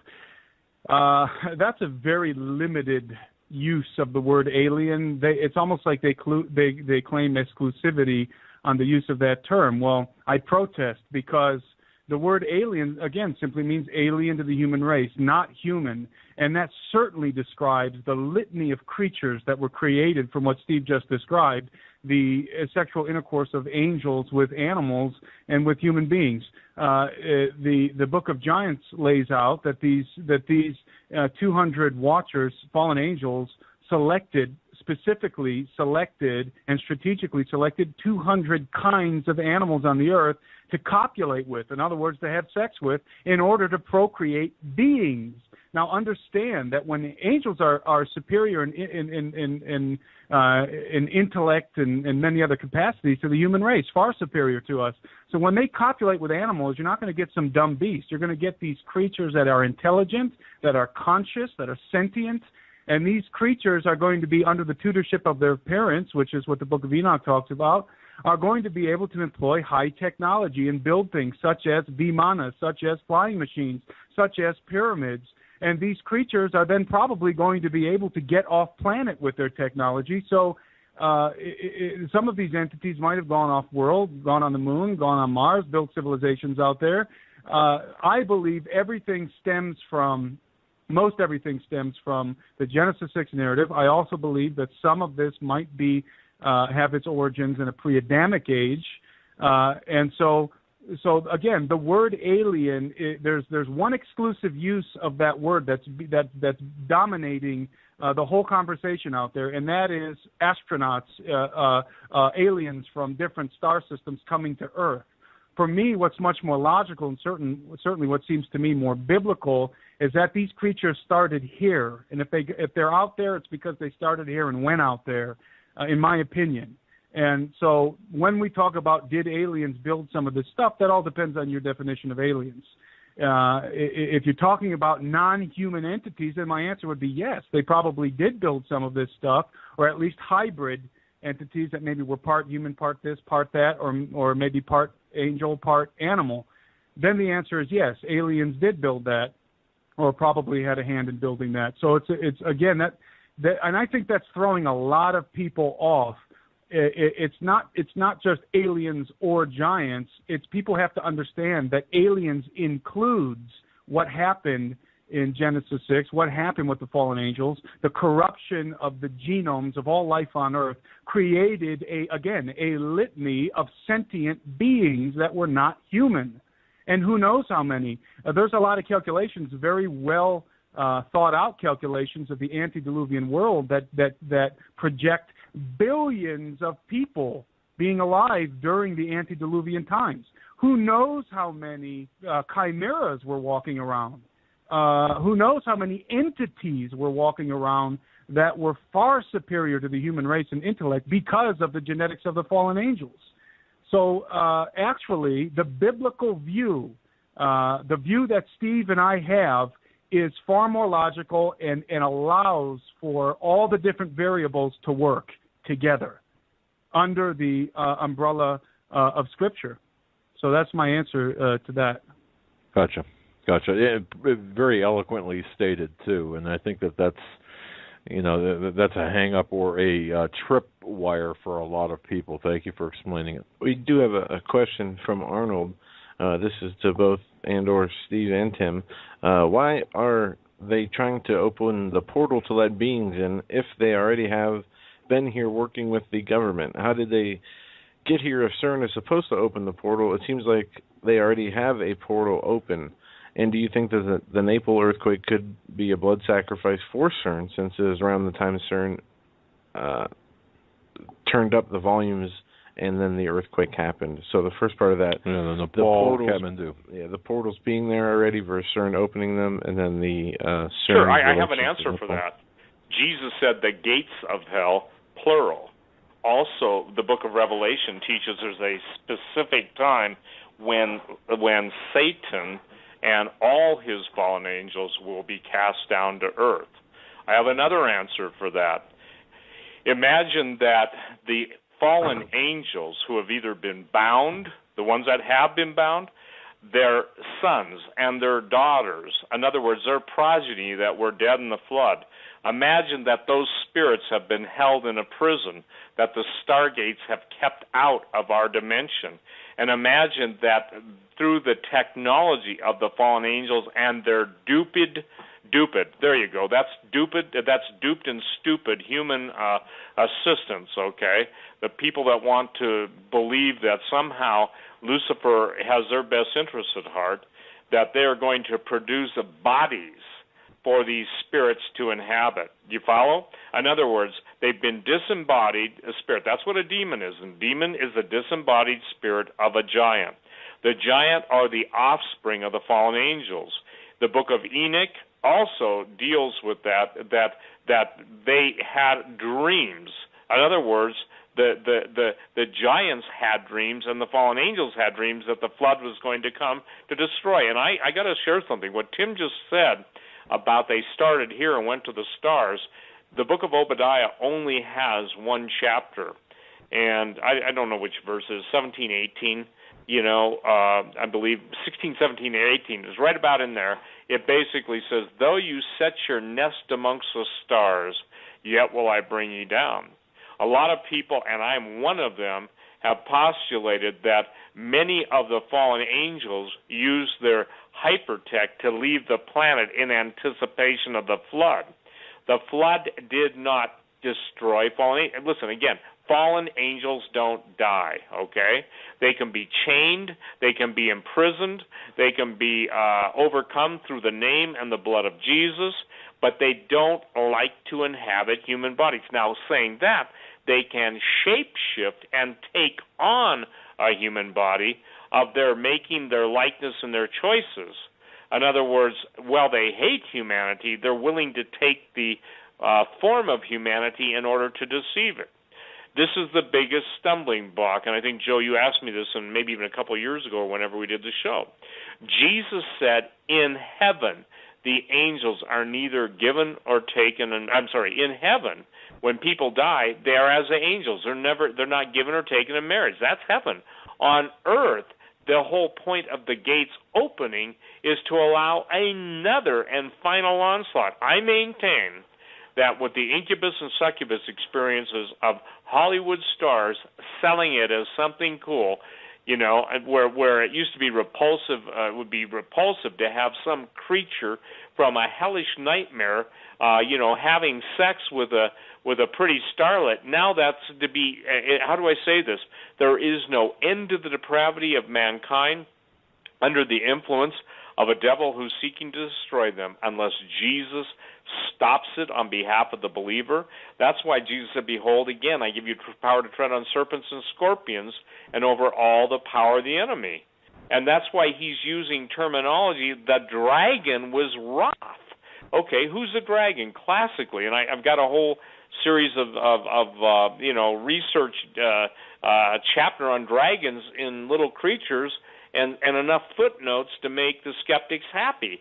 But the point being is that this is what we're up against. So to answer that brother's question specifically, some have already come through the advance guard.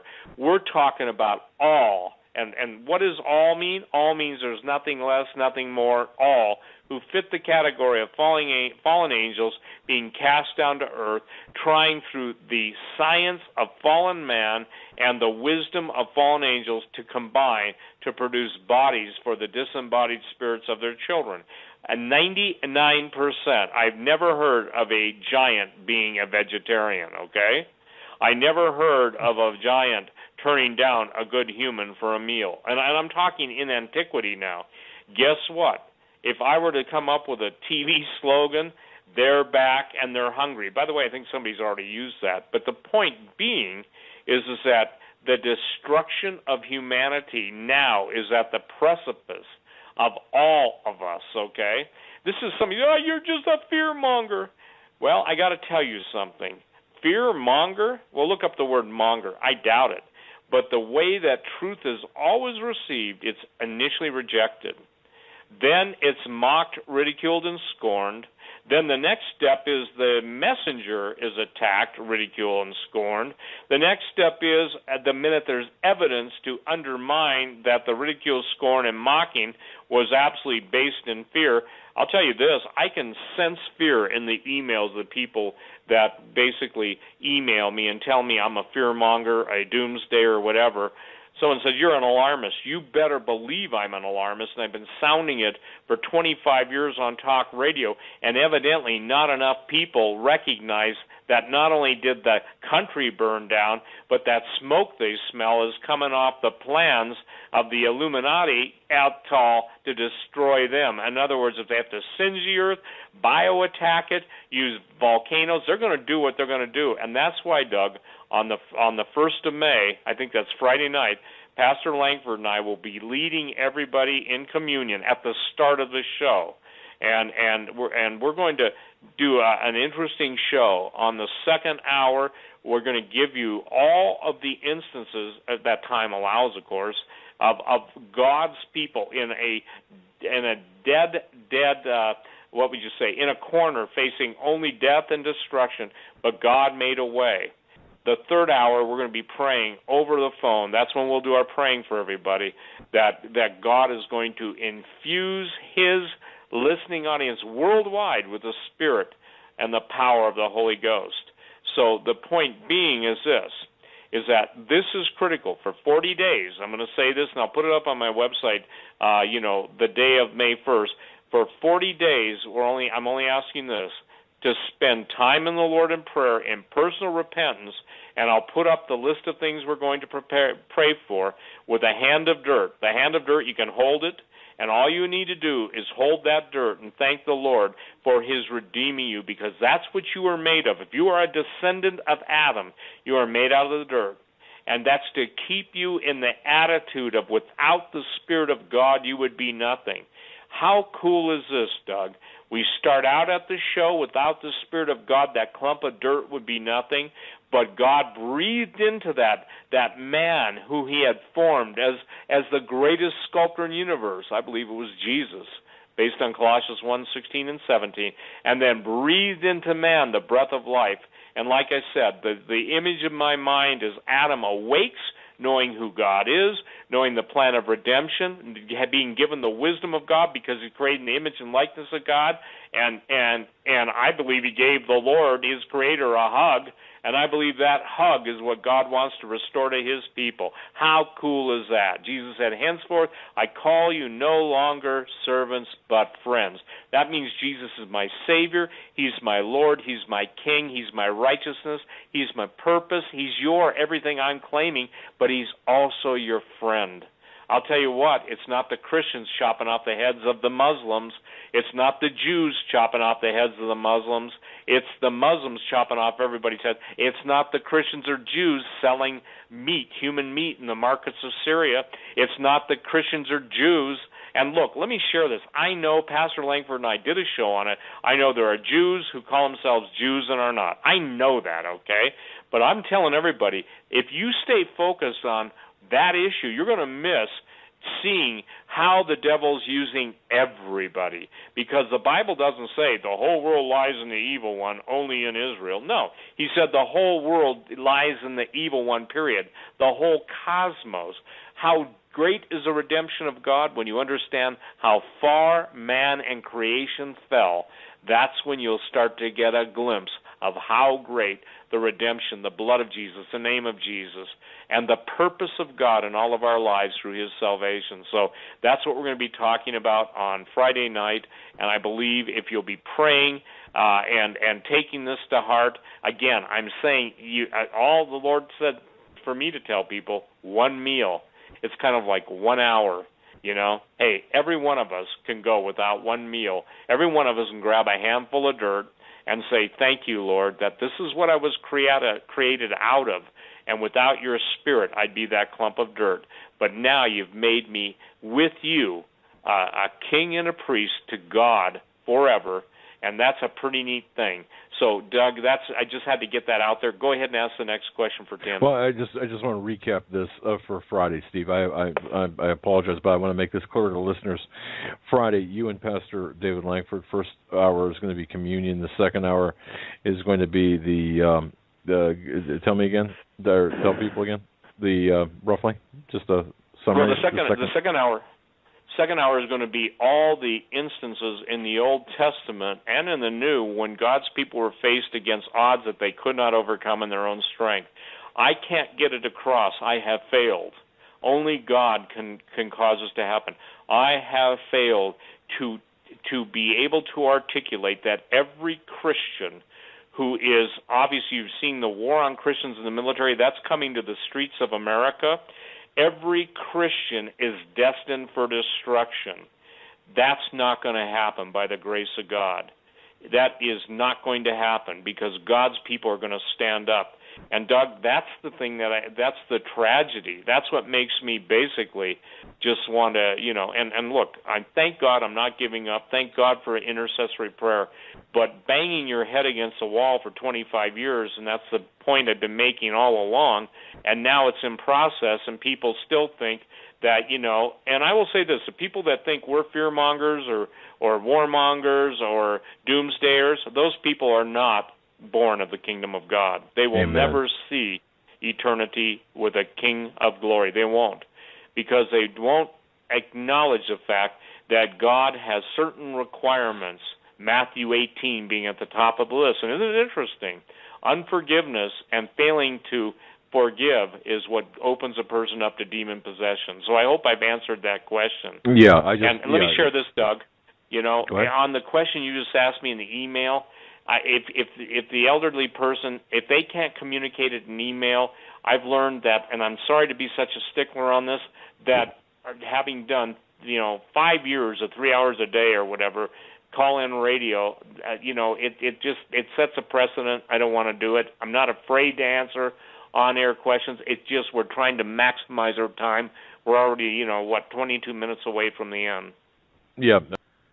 Well, back in the Elizabethan era, John Dee, famous sorcerer, who was most likely the tutor of Francis Bacon, developed a Enochian angel script, which he admitted that he developed under the tutorship of spirits. And so, people have developed what they claim to be the language of angels, written or spoken form. But I believe that that's all in the occultic realm, in the realm of sorcery, witchcraft.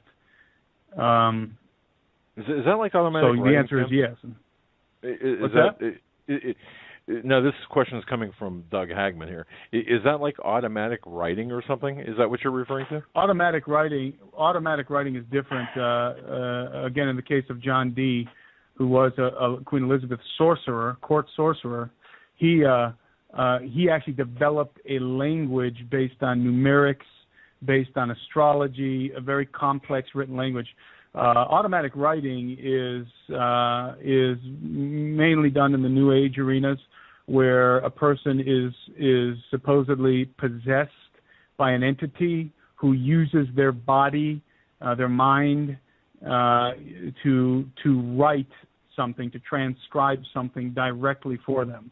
That's what automatic writing is. So in other words, there's a human being writing, but it's not the words of the human being. It's the words of the entity that is influencing or has possessed the human being. Okay. Here from a Jennifer. She says that there's an increase in animal attacks and other things of nature happening. Wondering if the restrainer or God is moving his hedge of protection and Holy Spirit away from the earth and allowing, the animals of the earth to devour people and other natural things to come about that would not be so severe before due to his protection. Well, I want to deal with that. I don't believe God removes the Holy Spirit. I believe that the restrainer is the angel Michael, who's the prince of the people. So does Pastor Langford. Saying that, though, the nature of animals, we know that obviously the animal attacks are mentioned as a curse that comes along with disobedience. And, Joe, I would say this, that just as we talked earlier, people have got to understand that there are evil spirits born of angels and animals that will repossess those animals and reanimate them with their old appetites. And guess what? They in their world, there's only one thing that tastes good, and that's humans. Ooh. I hope you understand what I just said there. Yeah. That animals, there are fallen angel animal hybrids that were sentient. That's what Tim said. And the fact is that when those animals were slain, the spirit, which was a hybrid spirit, obviously walks the earth. As the animals are even reanimated, those spirits will come back into them. So as the gates of hell are opening, that's what you're going to see. You're going to see some of the most abhorrent, most evil, and wicked animal behavior you've ever seen. No, wow. I just agree with what he said. Yeah, it's a frightening thought, but I think that's a very dynamic point that that there are sorcerers and occultic groups on the planet right now that are trying to find the keys to, scientifically speaking, to animate some of these mythical creatures. And I think Steve is absolutely right that the spirits that once inhabited these creatures before they were killed are going to come back into them, and that's not a good thing for the human race. Field that question. Well, I'll tell you this, obviously when you're dealing with dinosaurs, the standard, we in Bozeman, Montana have the Museum of the Rockies, one of the most famous paleontologists in the world here, Jack Horner, that the movie Jurassic Park was, pretty much he was the lead character in the movie. So the point that I'm saying is I'm familiar with I'm familiar with classic science where the dinosaur means terrible lizard, okay? Now what's fascinating to me is I believe that's a perfect example of fallen angels and their genetic, and let's just call it angel science, production. I don't buy the classic timetable, and the point is that Atlantis, Lemuria, all of the great, if you will, pre-Adamic civilizations or post, if you take that position, all were destroyed for the same thing of combining animal and human DNA. I think they were genetic experiments, alterations, and I believe the suddenness of their destruction, whether people want to claim it was the methane in the atmosphere, a cometary strike, a virus, whatever, I believe it was God's judgment on that abhorrent, if you will, creation. God didn't create them. Terrible lizard, I got news for you. I mean, you didn't turn Adam and Eve into Freddy and the Queen of Hell, So I think that, the tree is known by the fruit it bears. I had a 4-star general active duty tell me that they went in before the war, and when the BBC broke the story about the tomb of Gilgamesh, who was basically half interesting, half fallen angel, half human, they got his literal DNA. And absolutely they have the DNA, with no questions asked. That's why Tim and the film crew, both in Sardinia and Peru and Bolivia, are so followed. Let me share this with you. I know this is hard for people to understand, but everything we do, to the best of our ability, is followed. Believe me, had anything been turned over, it would have only been by the grace of God. I'm not going to go into detail, but we have a system to get it out beyond anybody's ability to tamper with it at the point it's discovered, okay? And that's why, we need people's help financially. We need it prayerfully.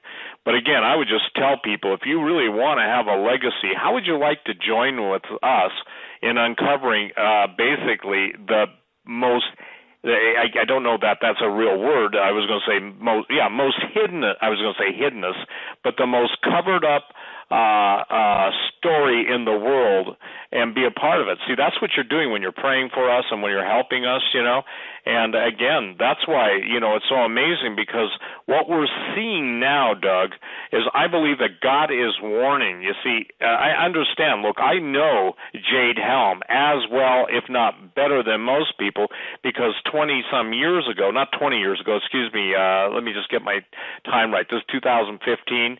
So, actually close to that, when I first went on talk radio, is when the former head of the EPA for the Western United States gave me that information on the red list, blue list, and green list, okay?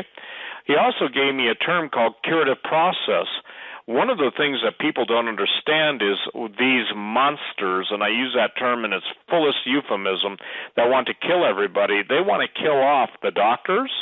They want to kill off the nurses. They want to kill off the primary health care preserve. And, oh, by the way, if you hit 75, die. Now, guess what?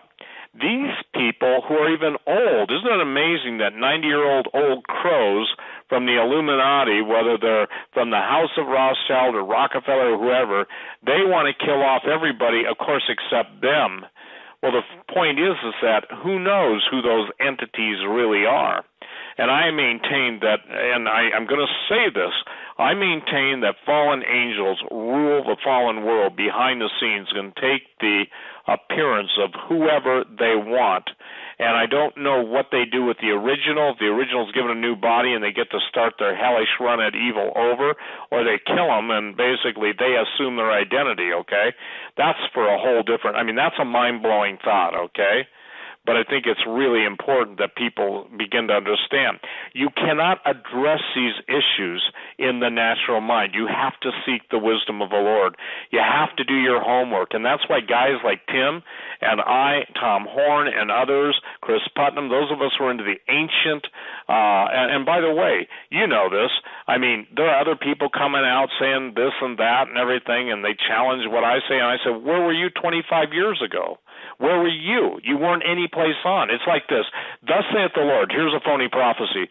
The Russians will attack the United States. Oh, yeah, but where were you 25 years ago? You see? So what I'm saying is there will always be after-the-fact critics and after-the-fact experts. But the point is that what we're trying to present is a systematic approach to history that explains what the church's basically wet diaper means they won't take on because, number one, they don't want to lose any congregants who might pay their tithe, but they're too frightened of the ramifications of dealing with the truth. And if you think that's too harsh, well, the world's gone to hell in the last 20 years because, let's just say this. The milk, mother's milk, was never taken away, and the meat of the word given. So the highways and byways, I want to share this with new Christians and with returning backsliders. God will speed you up. Here's a promise from heaven. God will speed you up, get you to where you need to be with the understanding you need to be as this stuff unfolds. And I believe Tim and his crew are doing that. I believe that when you start to see the images along with the words, that's why we're going to TV. We've got our studio setting it up, and it's going to be fireside chats. I teased Tim and I said, well, Tim, it's probably not fair, but we should do it on the end times and call it As the World Burns, And the point, I'm just kidding, it's not going to be called that. But the thing is that people have got to see and hear, and that's exactly what we're going to do. So I hope I've answered that question. Well, it's a complicated situation depending on what government you're dealing with. I can tell you that I believe, we didn't even really get into this, but I believe that the Vatican is ultimately concealing a lot of the knowledge of the ancient world for many reasons. But specifically, if you get into these small countries like Bolivia, Bolivia's a relatively poor, not a relatively poor, it's a very poor country. The politics of Bolivia are corrupt. It's like mafia kind of politics. They're not as organized, obviously, as the United States or even a second world country. So when you get into, like, let's take Pumapunka, for example. If you're dealing with what's under the ground there, you're dealing with a government led by Evo Morales, the Bolivian president, who hates America, hates the imperialists, as he calls us, and so his desire would be to keep us out of it. His desire would be to keep the Western powers away from what's ever there. He doesn't want us to have anything to do with it. But here's the thing. What might he be doing with Russia or Iran? I got the sense that it's very. Steve mentioned that they've just bought jets from Russia. It's interesting that certainly they're not going to be offered or are going to purchase any kind of jets from the United States or the UK. Their buddies are Russia and Iran, and of course all the other mafiosos out there. So basically, it's complicated. In the grand scheme, you have the Vatican. In the grand scheme, you have the NSA. In the grand scheme, you have the organizations that are run by the Illuminati. In the smaller kind of localized situations, like in Bolivia, you have these petty leaders who are perhaps have an idea of what they're sitting on. My guess is that Evo Morales doesn't even really understand what's under the ground, but the Russians do and are probably there. I would not doubt that there are tunnelways already built underneath the whole Tiwanaku. This is just speculation, that there are tunnels already under there where they are already and have been for years extracting the technology, extracting the DNA, taking out the sarcophaguses of giants and of chimeras. I think that's the MO on a world scale. So on the surface level, you're dealing with petty tyrants like Evo Morales, who are just trying to keep the American imperialists out and deal with his buddies in Russia. And then on the grander scale, you're dealing with the Vatican, you're dealing with the Illuminati, and obviously the Chinese are in there too at this point. Very good. Steve, go ahead. By the way, that's totally accurate. What Tim just said is totally accurate. All right. 4 minutes left, gentlemen. Go ahead, Steve. Take us out. Well, I want to read this by Randy Conway. He, by the grace of God, he's one of the guys that just sent that question. But you'll love this, Tim. We may want to, with Randy's permission, integrate it into one of our documentaries. He said this is Stargates, and I don't know when he wrote it, but he just sent it to me tonight. I can't say it better than this. As gravity increases and time slows, a passage is open to an unknown dimension. To those who know it as a gateway, though some deny they're real and consider it science fiction, but fiction has no empirical proofs or eyewitness testimony. The writings of antiquity testified to truth, not hypothesis. Beware the opening of these gates will bring a global apostasy. Educated fools play with these passageways, thinking they are in control, but they see not the portentous threats that lie beyond the blackness of these holes. Many have come and many have gone, but we are still searching for the keys that will allow us to open the gates that lead to mystery. Now there has been much talk and speculation that governments have found such gates, and they're willing to shed much blood or even go to war to keep their secrets safe. Authorities around the world guard the ancient sites, hiding or denying the existence of what was moved in the dark of night. Stories, myths, and legends are told, passed down from ancient tribes from every tongue and nation whose story is all described. An ancient race of giants and the pathways through which they fly, an ancient race of hybrids that desire to see that all flesh dies. Wow, is this pertinent? The believers intently watch the signs to be prepared for their return. The scoffers remain ignorant and choose not to listen or discern. The words of the prophets give warning or the evidence that abounds, while the elite are guarding secrets, hoping the truth is never found. That is, the truth should not be found out by the masses of the general population, for that might set the masses free, and we must keep the masses in sedation. If the truth were preached and the people reached, there could be mass salvation, and that would hamper Satan's plan for New World Order aberrations. There are beasts that come with the opening of dimensions we cannot see, and Satan's minions are seeking personal greatness through evil loyalties. But their greatness will not be long-lived, for the beast is but an incarnation of a defeated fallen angel that will one day be forced to make proclamation that Jesus Christ is the only one true King of kings and Lord of lords. If the gateways are open, will we then see foretold the day of the Lord? Men remain in denial of the judgment of the Lord, and they deny his word. They are too afraid to see the truth, and so they call the truth absurd. Now those things which God buried in deep waters of the flood were buried to cleanse the earth and to protect the seed within the blood. The seed remained protected, and Jesus came to redeem the man. He offered to all eternal life, and those who accept him are covered by his hand. If you are not covered by the blood of Jesus Christ when the gates are opened, you are at risk of life. Men must seek the truth while it may be found. The cost will be too great when the evil has been unbound.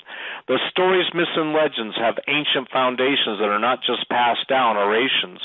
The true watchmen are not barkers spouting lies to dramatize and create a great sensation. Those who hide the truth are not our great protectors. They hide behind lies for personal elevation. The clues of time and the clues left on the earth reveal the truth of the former altered mutations. Now I am prepared to make a multi-dimensional journey through a gate